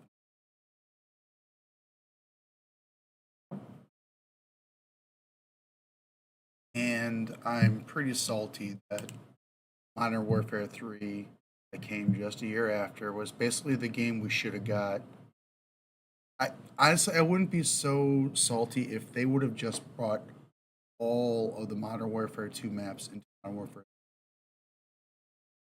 Because there's actually some maps I really enjoyed in Modern Warfare 2, but playing that game the way you had to play it, the way they forced you to play it, it's depressing. It wasn't fun. And then when XDefiant was starting to make a little noise around that time, it was like, please, anything but what we're playing now.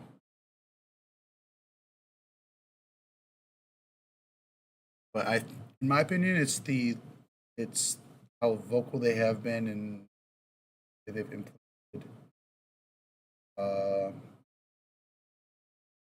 No SBMM, no engagement making either. Reason why. When I go on a streak, I'm like, I feel like there's no question. Like, I feel like I'm playing the game. Like in Call of Duty, you never know. And if they just don't, I don't know. I'm really curious. I would love to know the fly on the wall mentality that's there at Activision. Because obviously this has been across all the games, so I'm assuming this is an act.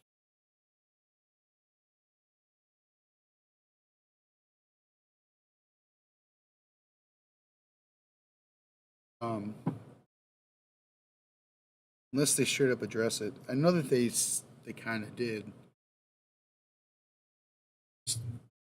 God bless Sledgehammer. They try, but it's Activision that's really holding them back, as far as I'm concerned.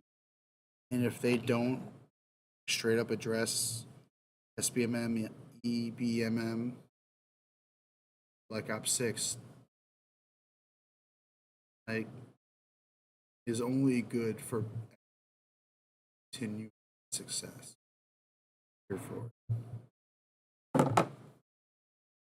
sorry, I've been drinking, so I know. The words of Elon Musk, deep fake from. I love you. With XDefiant coming out and, taking care of some of those problems. Some of those things are, bringing a classic mini-map back to the game with XDefiant and having those 3-lane maps that we're now getting in Black Ops 6, but at the time we weren't really receiving. Also, the arcadiness that the game has is something that Call of Duty used to have, but doesn't really have anymore. It's much more focused on the realism and being sort of a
I've been muted the whole time. Talking, been muted. Love you. Military sim versus an arcade shooter. So there was a number of reasons why XDefiant coming out last year was going to be a really big deal for the game, is it was taking advantage of everything that Call of Duty has been doing wrong in recent years, because MW2 was really the low point of the franchise since it's... I finally have a reason to need people in my chat so they can tell me what I'm... Right now, no one here. It's just me. Me and my imaginary internet friends like Buckeye here.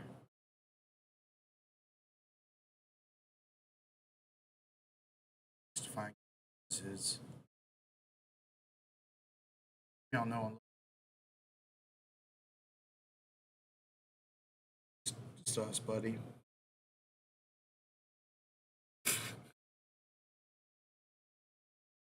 Holy shit, African. Bye. Return to the boots on the ground era. 2.6 KD, yeah, I'll take it. I'll take that. You know, the other really important thing to remember here is that the Modern Warfare games have had very fast time to kills. Like, you basically put one bullet into somebody and they're practically dead in Modern Warfare 2. So XDefiant coming out with the long time to kill that's in this game was a huge step in the right direction for people who are a fan of having a longer time to kill. Bro, what? Why'd you let me kill you? On the real. You know, I'm personally one of those people who's a fan of having a longer time to kill. I think it has more of a skill gap and really just allows there to be more of a gunfight in a one-on-one engagement rather than just being whoever gets the first shot off is, you know, the one that gets the win. And then, of course, the other massive thing that has... Okay, cool. And, of course, the other massive thing about XDefiant that is, you know, has the upper hand over Call of Duty is the fact that there's no skill-based matchmaking or engagement-based matchmaking in XDefiant. It's obviously the huge marketing factor for the game. Saying, just like I was saying, Buckeye, we're like,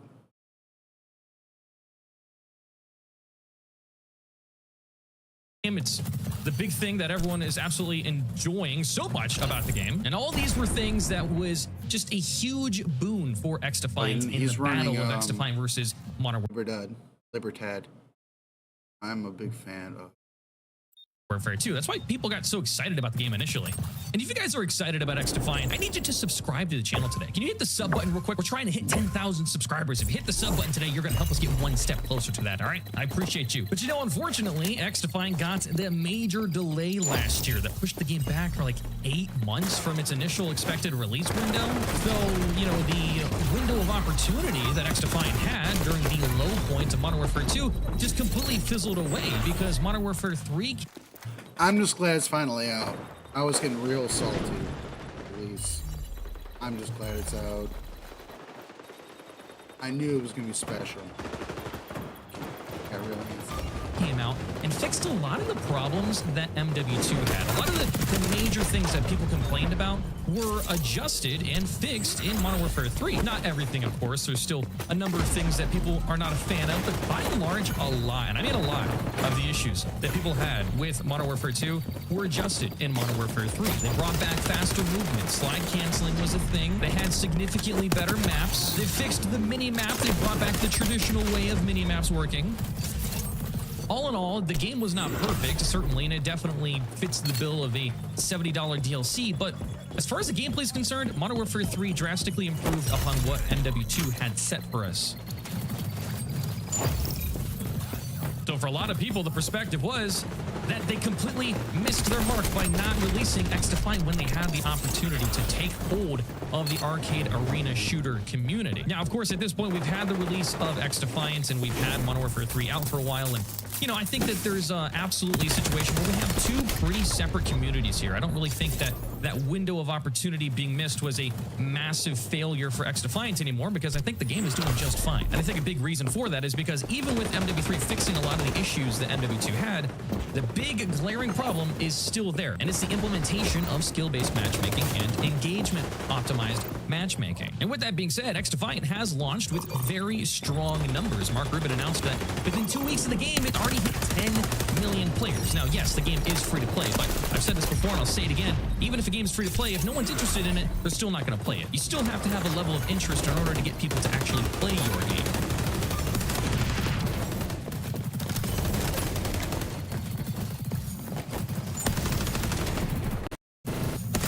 strong launch of the game, we've got a lot of excitement in the community surrounding Season 1. Season 1 is going to be coming out in July.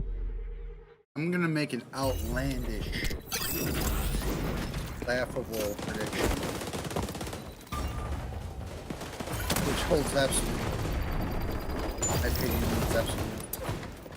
But I'm gonna make one anyway. I think that the suits at Activision, I don't know, well, Microsoft, I don't know. If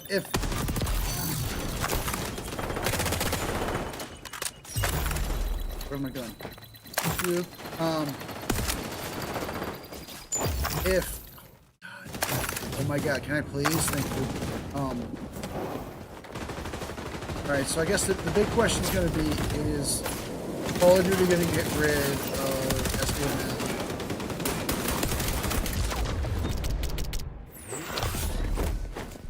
My prediction, if it's up to the flappy neck suits there at Activision, I would say they're going to be too scared. You know why? Because they've been making so much money. Billions. Why would we change this just because of this one thing? Which is like only like these only like a certain small percentage of the shooter community here wants no SBMM, the most sweaty or whatever. I'm telling you, that is not the case. And there's a good chance if they do get rid of SBMM, it'll be because of Microsoft. Microsoft seems to be a little bit more forward thinking lately. Or at least like, I mean, I don't know. Posing everything they have, paying everyone off, they're just moronic. I don't get Apple is such fucking dog shit. Anyway, that was all the story. Discussion. What was I saying? So, if I'm gonna say if they don't get rid of SBMM, because in Call of Duty, Black Ops 6 retains the same kind of matchmaking system they've had since 2019. This game could kill COD.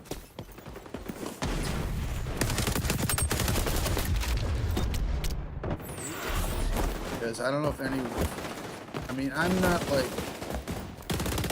I love Call of Duty and I love this kind of game. I've only been playing since Black Ops 6. Not Black Ops 6, sorry, no, Black Ops 4. It's the first time I really jumped in and started trying to Call of Duty.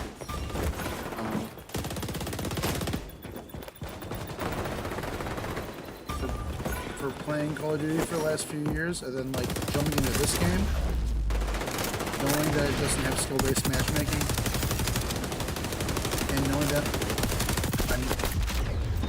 I've said this like a trillion times, and to the internet for there just echoes into nothing. No one wants to be played by the game.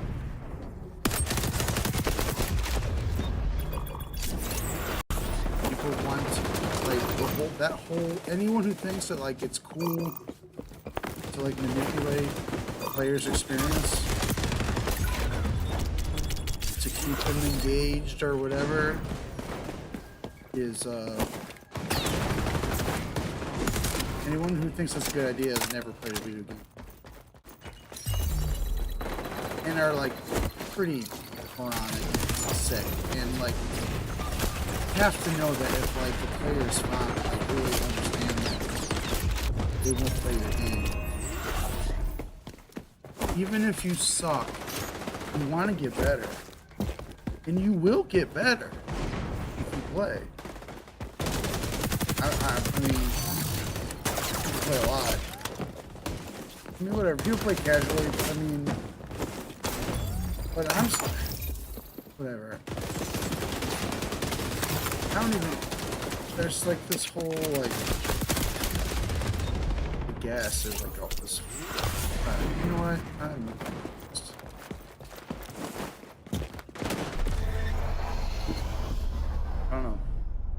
just interesting. Like, it's hard for me to go back to Call of Duty.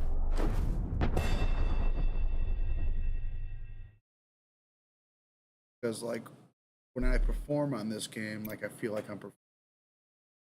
When I'm on a streak in this game, I'm like, I'm on a streak. I feel good about it. Sometimes when I'm playing Call of Duty, I just check out. I'm not sure if I'm. Because there's extremes. Like sometimes I'm just like getting destroyed, and sometimes I feel like it's like almost too easy. You know? There's something that feels really good about playing.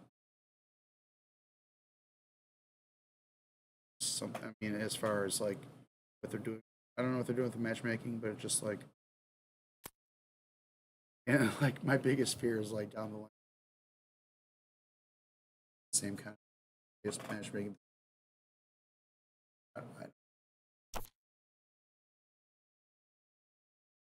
It just feels good, and if Call of Duty wants to survive or compete, they have to, but I don't know if they will. I think they're too afraid of repercussions for the bottom line. All what does domination do? I love Noodleplex, but one is a fun.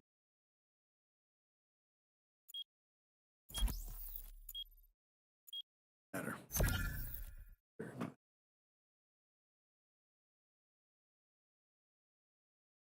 Yeah, the only reason why I need people to watch this is to let me know if something either like sounds like shit or if I'm good. Or like if I'm annoying.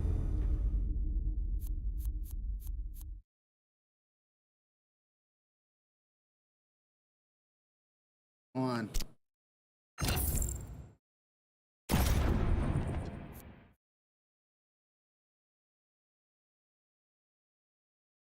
What is it? GSK? Is that the name of the next faction? 06? I never played. That game is scary to play. 16 billion.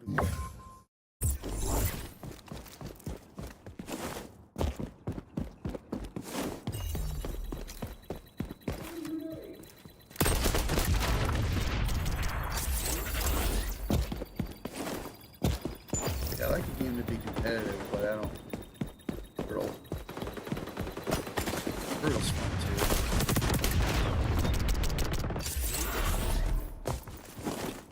I can feel like games like Rainbow Six or even like the Battle Royales. You can't really play it like this or like watch or something. You really gotta have your head in it. Pretty much this way it is for most games. Unless I'm playing like this or like Vampire Survivors or something. I'm really mindless. What else is mindless? I used to play a lot of Hearthstone. That's pretty good. That pretty much.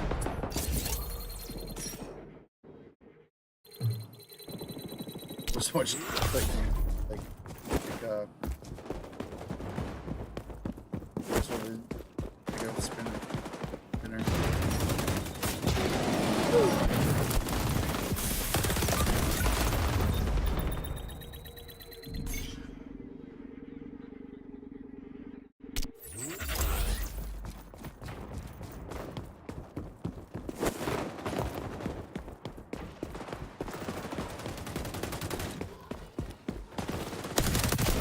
Trying to push myself into a later schedule because I've been so early rising for like years. I think I may have accomplished it. This is much later than I would be training. So we'll see how the morning plays out.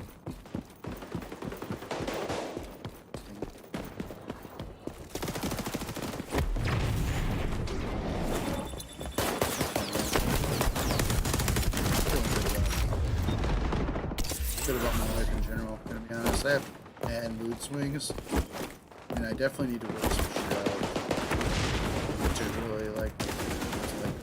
family issue. Situation. Family. What's left of it.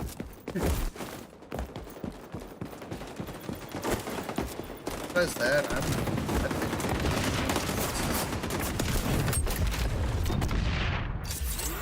love where I live.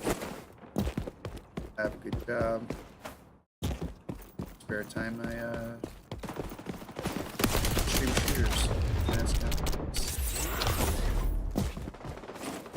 anyway. Bye. July 2nd, we already know that people are very excited for Season 1 and what it has to offer. And with all of this excitement around XDefiant, Call of Duty wants to come in and ruin that excitement with Black Ops 6. Another 2 KD, all right, 30 and 15, easy. Now, what was one of the biggest reasons why people were not a huge fan of MW2? Well, it was the fact that the game slowed way, way down. It didn't have the same movement that the previous games had been putting into the game. And as a result, people didn't really like the way Modern Warfare 2 was implemented. Now, what's one big thing that people like about XDefiant? It's the fact that the game is fast. It's very fluid. You know, we have slide canceling and bunny hopping, and even though they've, you know, obviously toned down the bunny hopping significantly because it's not actually supposed to be in the game the way people have been doing it, the game is quick, and that's one reason why people absolutely love XDefiant. It's quick, it's fluid, you get around the map quickly, and it's a good time while doing it. Well, Call of Duty is implementing what is most likely going to be their biggest form of innovation in the game from a movement or gameplay perspective since the jetpack era of Call of Duty. I would probably say, if not maybe when Tac Sprint was introduced, perhaps. And that's with a brand new movement system called Omni Movement. Basically, what Omni Movement does is it allows you to continue to sprint in every direction. That's forward, backward, side to side, diagonally. And when you dive, you can completely roll over midair and continue your shooting. It is potentially going to be an absolutely generational change to the way Call of Duty plays when Black Ops 6 comes out this fall. You know, and in my mind, them jumping into this Omni Movement is a direct competition situation to the way that XDefiant plays. XDefiant is very popular, like I said, for its movement that it has in the game. And now with Black Ops 6 having this completely revolutionary way of movement, we're going to see a lot of people comparing the two, comparing the speed, comparing the quickness, comparing how it plays in comparison to each other. It's going to happen, guys. Whether we like it or not, it's going to happen. Now, the jury is, you know, yet to decide whether or not this Omni Movement is a good system or not. So I'm going to be honest, I have my doubts and reservations, certainly. But no one can deny the fact that this is a revolutionary situation from Treyarch here. Them even implementing something like this is a big deal. So there's absolutely going to be even just a lot of people that try the game out just to see what it plays like. And in addition to this Omni Movement system, they're also bringing back the traditional 3-lane system that we are, you know, pleasantly enjoying in XDefiant and used to really love in Call of Duty. Now they're bringing it back. We're getting our 3-lane system back in the game. And of course, with it being a Treyarch game, we're also going to be getting the color and vibrancy back in the maps. Now, I will say, some of the maps that I saw, they didn't look like they were extremely colorful, but they had more color than anything we've seen in Call of Duty recently, which I'm very pleased about, of course. And a big deal, Black Ops 6 will be on Game Pass day 1. So PC and Xbox players alike will be able to play this game at a very much lower barrier of entry than any Call of Duty in recent memory. Now, of course, XDefiant is still free to play, so it has an even lower barrier of entry, but Call of Duty will have a lower barrier of entry than anyone that has really ever had, actually, which is a huge deal and something that we shouldn't just gloss over. Big thing, though, that we still don't know about is the status of skill-based matchmaking or engagement-optimized matchmaking. We do not know whether or not this game is going to have that stuff still implemented in the game, how it has been recently. And in my opinion, that will be what really makes or breaks the overall success of Black Ops 6 in comparison to XDefiant is how does that skill-based matchmaking get implemented in Black Ops 6? Will it be the same way that it's been over the recent years, or will they tone it back at all? We don't know yet. They haven't said anything about it. My best bet is that, yeah, it's going to be there. It's going to be exactly how it's been. It's not going to change at all, but we don't know. We really don't. But But with all that being said, there's no doubt that the way that Black Ops 6 is being put together, it is absolutely gunning for the community that XDefiant has picked up so far. It is trying to ruin everything that XDefiant has going for it here. It doesn't want to share market share. It doesn't want to do that. XDefiant coming out here swinging, but Call of Duty wants to be the top dog with no competition. You have to admit that. Whether or not the changes to Call of Duty are a direct relation to XDefiant, which I don't really think it is, it still is trying to knock XDefiant out of the race for being top dog.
Speaking of which, now that the right-wing shift is like completely taken hold. I thought you were going back. No, we're gonna go to tomorrow's teachings in a second. All right. There is this new meta for a lot of people.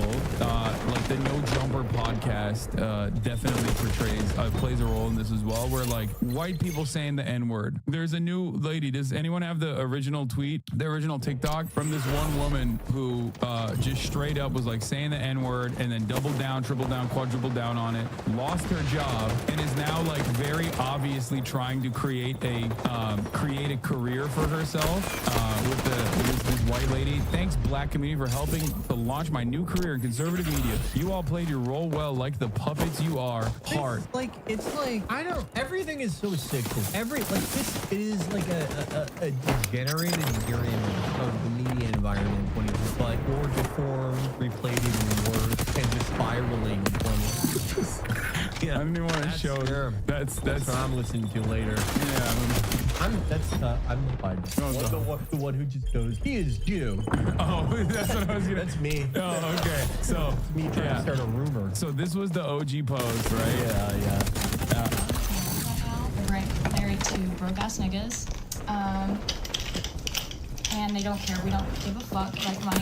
I can care less about your fucking money. Okay. I think the reason why they immediately clocked her as Jewish and not sufficiently Christian nationalist is because she's like at least seasoning her chicken a little bit, and she was like, no, that's not sufficiently white. I reject that whole dichotomy. What? I reject it. It's a very European white. My life experience is uncounted. I've known white people that just it's like a chemical weapons attack, garlic powder, crap. I've known people of all races. I've known people from all corners of the earth who cook sort of wet, beige, boiled slop style of Mikey Myers. There's truly horrific kitchen creations for everyone, every culture, everyone in the world. There you go. Sorry. They keep saying your mic is cutting out. But she's so transparent about it that I don't see her really being successful with this. Yeah. You can't say, oh, you helped my media career get off the ground. There needs to be something more than just she said the soft A N-word in a TikTok. Like there needs to be some like greater storyline here. She just doesn't have it, you know? Yeah. Whatever it is, she does not have it. She's starting off. I'm sure she'll like start, depending on who gives her, who accepts her into their like conservative media operation. She has one of two routes. I think basically saying the N-word is a white person and then defending it is not going to get you prominently placed on like Fox News, even though she does look like a Fox News character. Yeah, here was a quarter pounder. If you want white people to stop saying the N-word, then stop putting it in your music, movies, and every aspect of culture you present to them. It's pretty simple. 60,000 likes. Hodge twins. Black people are ready to hang this white girl because she said N-word in a video. Why do we act so weak and fragile? We ready to burn it all down over a white girl saying our word, but then we're silent when politicians send $100 billion to foreign countries. 58,000 likes. This is just people are just really going through the motions and no one's heart is in there. Yeah. This is I dare to say that this is the conservative media sphere's Antifa Waluigi moment. This is their gritty moment. Their moment of just sort of tired, cyclical, they're just running through the motions. Just the same exact thing over and over again. It's such a transparent grip, and it does say a lot about the modern conservative movement that like that's all it takes. It's just like a white girl openly saying the N-word specifically so this will happen. Yeah, it's just even in like very very astroturf, very much outside supported political media, still need a reasonable amount of people who actually want this to do it. I don't think that does not exist there. Unless people are just like, or the Kyle Rittenhouse Avenue. Exactly. Kyle Rittenhouse is a great example of this, right? Like, but he did something. He went to a BLM rally. He shot at a bit. He shot and killed a bunch of people. But then what happened? Nothing. Like he has no media career. He has no prospects. He didn't even into school. Like he's cooked. He got fat. He got a girlfriend. He got fat. But that's it. From what I can ascertain, his thing is like they do like a signing at a Dick's Sporting Goods or something like that. And I don't know. There are good careers to have. have. I mean, that's the that is literally the George Zimmerman route, though. Like yeah. And you're done. You have no content at that point. It's like, okay, you killed a black teenager, you auctioned off the gun, and you signed Skittles bags. But like, how much of a media career can you have after that? You know what I mean? I saw like Kyle Rittenhouse was doing he was giving a speech at a college. He was like there's like arguing students, and it's just like oh, when he ran away. Yeah. But it's just like, what's the point of this event? Like what is anyone going to learn from this? This is to me like, how many times can you tell the same fucking story? You know? I'm just looking at the noise gate. This like stand, it keeps like shifting position, not doing anything. Yeah, noise gate is the same on mine and yours. It's just that you just gotta like really get up close on it. All right. All right. Well, speaking of, we got two stories that I want to cover. One is Elon Musk. Fellas, if you are wondering how do you talk to women, you're about to learn. Yeah, here is the exclusive from Wall Street Journal, how Elon Musk blurred boundaries with women at SpaceX and faced no repercussions. Wait, this has 105 likes. Dude. Oh my God. Dude, okay. Come on, dude. Come on. Dude, listen, I hate being that guy and being like, oh my God, like this stuff is being suppressed on Twitter, but like, come on, dude. And it's like, he's not even suppressing it because it could like endanger his career. Like, I legitimately don't think that this could get him like ejected from Tesla or anything. Maybe it could, but probably not. No, I think it's more that it's like fucking humiliating. The stuff he says to these women is some of the most embarrassing shit I've ever. All right, let's fucking archive this and then we can read it. When Elon Musk personally contacted a former SpaceX engineer intern to discuss a role in his executive staff in 2017, the woman spoke with excitement to her friends about a high-profile problem-solving role at the rocket company, a dream for someone a few years out of college. She and Musk met years earlier during her internship when she was still in college. She approached him with ideas for improving SpaceX. Her outreach had led to a date, which led to a kiss, and eventually sex, she told her friends. The year after her internship, the billionaire had fresh college graduate flown out to a resort city in Sicily before they ended things, according to documents reviewed by Wall Street Journal. Musk, who is more than 20 years her senior, age gap, inappropriate age gap, attempted to restart the relationship, but she rejected his advance. They remained close as she tried to establish herself in her new job. He texted her often and invited her to come over to his Los Angeles mansion at night on multiple occasions. Sometimes she accepted his invitations, but friends said she told them at that time that his behavior made her job harder. She eventually moved off Musk's executive team, according to friends she told, and to people familiar with her time at SpaceX. She left the company in 2019. Her lawyers, who also represent Musk, wait, what? What? That doesn't make sense. Provided the journal with two affidavits signed by the woman. The affidavits disputed some aspects of the journal's reporting, but confirmed many others, including that she had a romantic relationship with Musk in the past. She said she invited him to dinner near the end of her summer internship and broke things off the following year. She said at no point during employment at SpaceX from 2017 to 2019 there was any romantic relationship with Musk. Nothing that Elon Musk did towards me during either of my periods of employment at SpaceX was predatory or wrongful in any way, the woman said. Oh, I suspect that there's like a payment scheme here, right? Yeah, most likely, yeah. Anyway, there was a bunch of women, the SpaceX flight attendant, if you guys recall, with the horse, where Musk exposed himself to her and offered her to buy a horse in exchange for sex acts, which many people on Twitter were saying, I would love to suck your dick, sir. Like, unironically. That was a really cool moment on Twitter. God damn, that was... Tech Bros on Twitter was crazy at that point. They were like, you should be honored that he showed his glorious dick to you. There's been a lot of like haymaid over how he's like a terrible poster, but I think more importantly, no one has ushered more bad posts into the world indirectly than, you know, both pro and against. Like I always think of that one where that guy was replying to him. He's just this tech dude, and he's like, I remember when we were at a wedding and I poured you wine and you said honey badger doesn't need a corkscrew. Yeah, honey badger don't give a shit. It was a beautiful... one of the worst posts I've ever fucking read.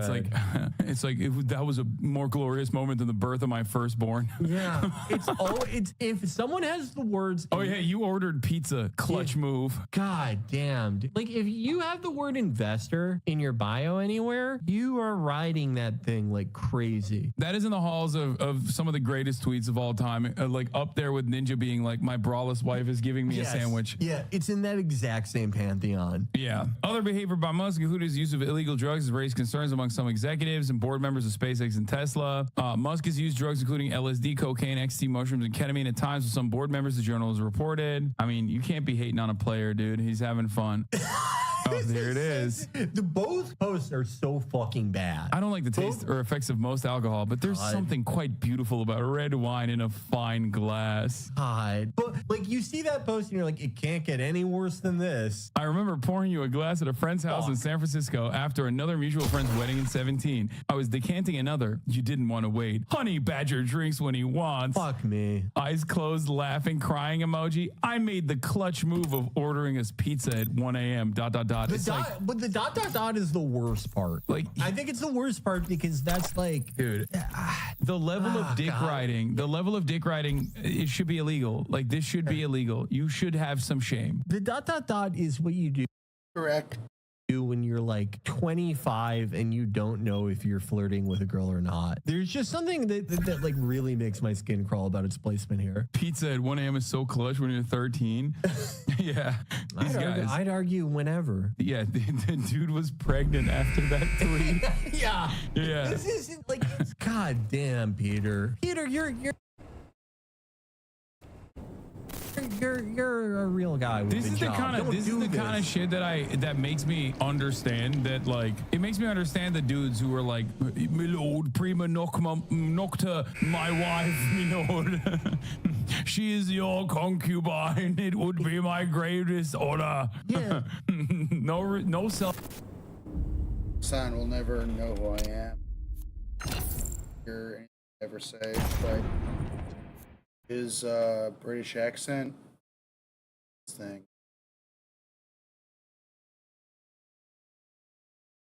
Self-respect whatsoever. Yeah. Whenever I see that, it makes me feel like it just makes me so like hateful and you just want to burn a church. Like, I'm Jewish, but I'll be like, you're all Jewish.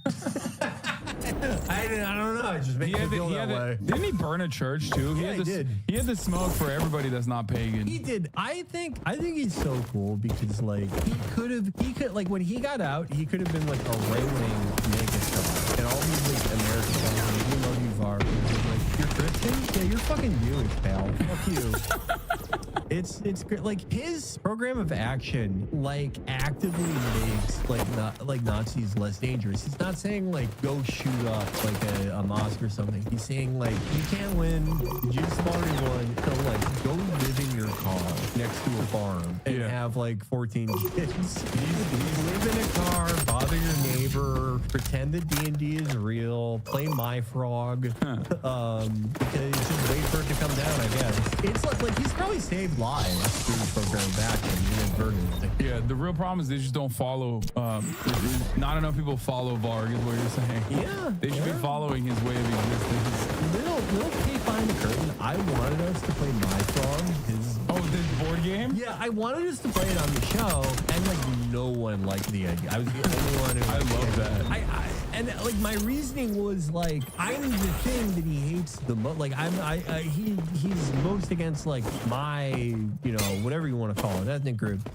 Isn't it okay if I'm playing it and I'm like I like My Frog, or maybe I don't like it? But no, we just never did it. It probably wouldn't be as funny as I think it would be. It's probably like a real fucking grind to play because he is very into that stuff. It's a real game. But going back to the article, SpaceX policy discouraged employees from directly overseeing romantic partners. The women who described the encounters with Musk had jobs that meant they worked closely with him. College students studying engineering met Musk in the early 2010s during a summer internship at SpaceX. Musk and the woman went out for a meal after she sent him ideas about how to improve the company, she told friends. They bonded over Star Wars and kids. I want to die. I hate one thing I like really hate about him, and it's like also my candidate for his worst post ever. It's his engagement with culture. Like, do you remember when someone asked him, did you watch Ava? And he just was nerved. Like, he has his engagement with like what he perceives as like nerd culture, the most popular things ever made, is so surface level. Like he's like, oh, I'm supposed to like this because I'm a computer guy. Yeah, like when he had that disastrous Elden Ring build, where he was like fat rolling with like 2 shields for no fucking reason. 2 medium shields. What the fuck, man? Yeah. You know, he was like live streaming himself playing Diablo 4 for a minute too. I don't know what happened about that, but I feel like people just didn't care enough. It really all does happen on X. Yeah. He had fucking 53-year-old play Diablo 4. Yeah. A year later, the chief executive arranged with a woman to meet him in a resort in Sicily. We talked about this already. The woman's passport was in another city at the time, so must made arrangements made for a friend of hers to bring it to the woman on an early morning. He was horny, bro. I've never been this horny. Just jerk off, dog, or just like hire a sex worker. Okay, like I don't know if I've been this horny because I've never had this like kind of a command of resources.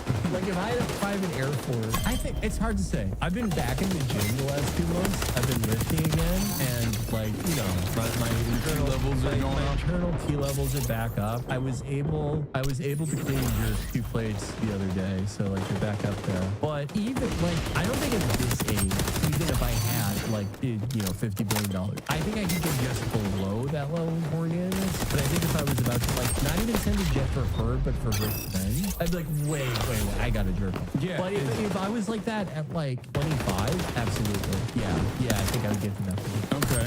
But he's 53. He's 53. Or I mean, it's like 40 something at this point. I don't know. I think all things that you judge them by scale. I have been horny enough to where I bought like furniture that like I would. This was like a long time ago, but like someone I knew, like a girl I met once, like at a party or something, like some piece of furniture that I like did not at all need, like in 2018 or 19. And I was like, I need it. And like of course, like nothing came of it, but I just like went and bought it. It wasn't really expensive, but I don't think I would have done that if I wasn't horny at the time. I think I was like in a real rut. I don't think I've ever been this horny. I'm gonna be honest. Like I don't think I've ever been that horny in any capacity. It wasn't furniture like I didn't buy like a fucking bed, it was like a small drawer system, I think. I don't have it anymore. It actually broke in transit. It was like I think it was like God telling me not to be that horny again. He was like, you're a fucking loser. I'm breaking this cabinet and you're gonna do anyway. And I was like, okay. She visited Muskie's home multiple times, struggled to work her to establish herself. He would text her like a lot, said one of the friends. When she didn't respond to a nighttime invitation to come over to her house, Musk texted her name repeatedly, the friend recalled. About half a year into her job, the woman received another invitation from Musk to come by his house, according to a text exchange reviewed by the Journal. Come by, he wrote. When she didn't respond, he peppered her with more texts. Look, it's either me or 6 a.m. And I guess exercise, smile. Just finished the Model 3 production call. It's definitely going to be hell for several more months. Are you coming over? If not, I will probably trank out. Too stressed to sleep naturally. That is okay. I've never been that horny where it's like not responding. I need whatever they use to take down bears, or else I'm not falling asleep. Dude, this man is a menace, bro. The next one, he does the Omega mail. Yeah. For me, one. When she still hadn't responded, he wrote, probably best if we don't see each other. That's your call. That was your call, man. Bro, she's getting her back blown out, big bro. Don't worry, bro. She's just having a little text. Texted him in the morning. Oh, man. I'm sorry. I'd already fallen asleep. I've been a late night person most of my life, but I've been trying to switch over because it seems responsible. To be honest, sorry I crashed last night, she wrote. He was definitely with someone else. Like, you would not write it. If you legitimately just fell asleep, you would not write all that. Yeah. That is a guilty conscience. Yeah, she was crashing all right. She's crashing on some dick. Oh my God. See each other. Yeah.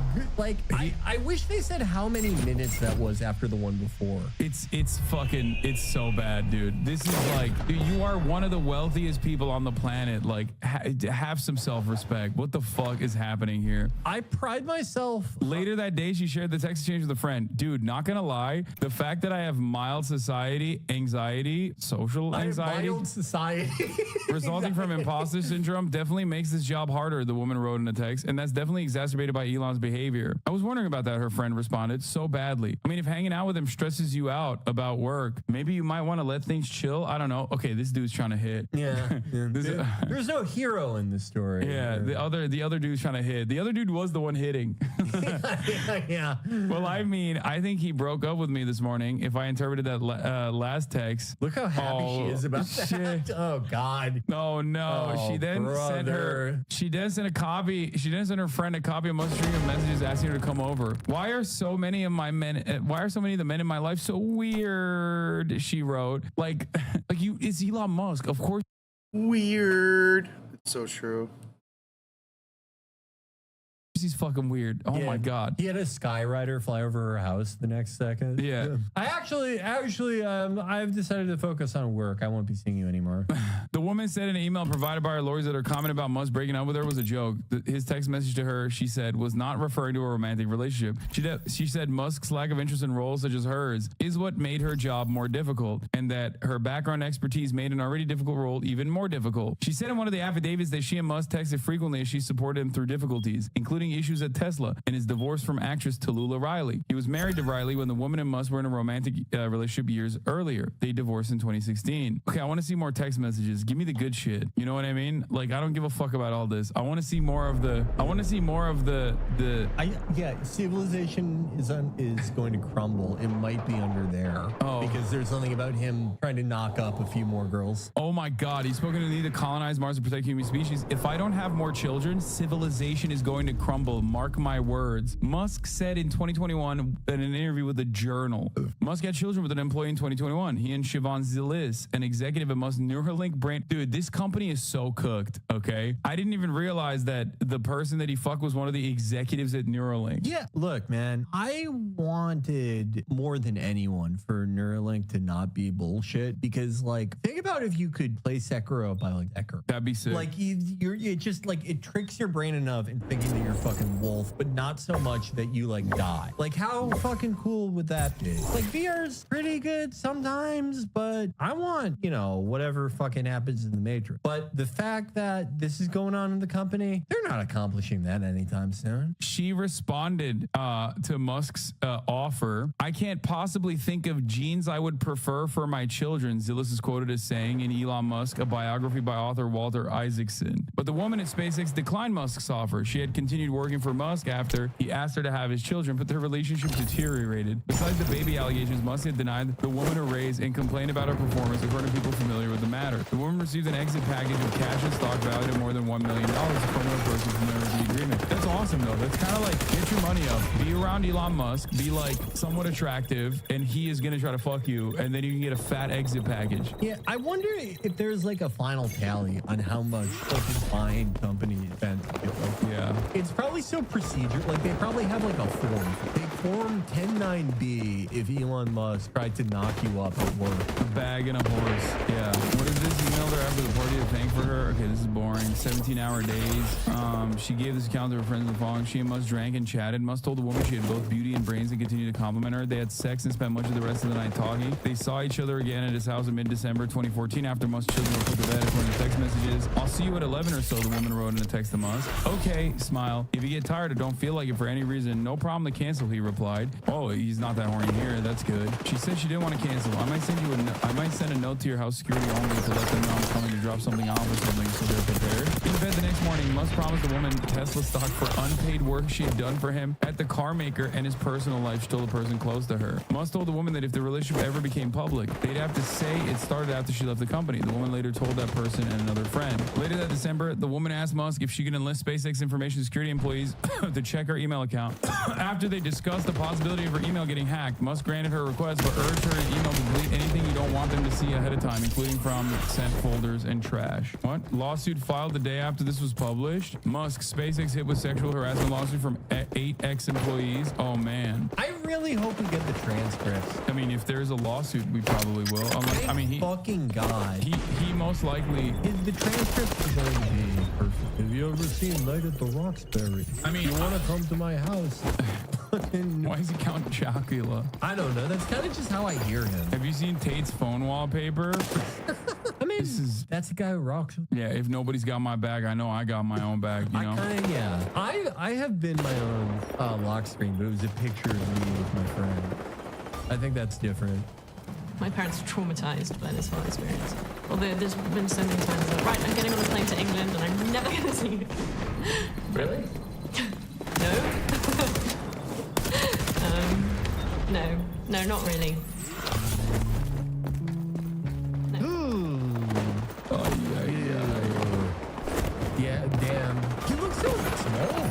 looks normal there. He should have just he looks stayed. like- yeah. He should have just stayed that variant instead of whatever the fuck he's become. I mean, I love fluctuating in weight, but like, goddamn, he went crazy with it. Is this real? Do you know? What is this? If that's the question you gotta ask, then it's probably not real. Okay. Well, I'm blocked, so I can't see. Whoever it is blocked me. I get blocked. I'm the most blocked person. Probably not. No, dude. Of course it's not real. Come on. Milk your tiny penis, pervert. No. There was the thing with him liking like a questionable anime picture. Yeah. That was real from as far as I can tell. That's it. Tim Cook, it's personal, powerful, and private, and it's integrated into the apps you rely on every day. Introducing Apple Intelligence, our next chapter in AI. Don't want it. Either stop this creepy spyware or all Apple devices will be banned from the premises of my companies. I'm sleepy. I gotta go. Night night. See you tomorrow.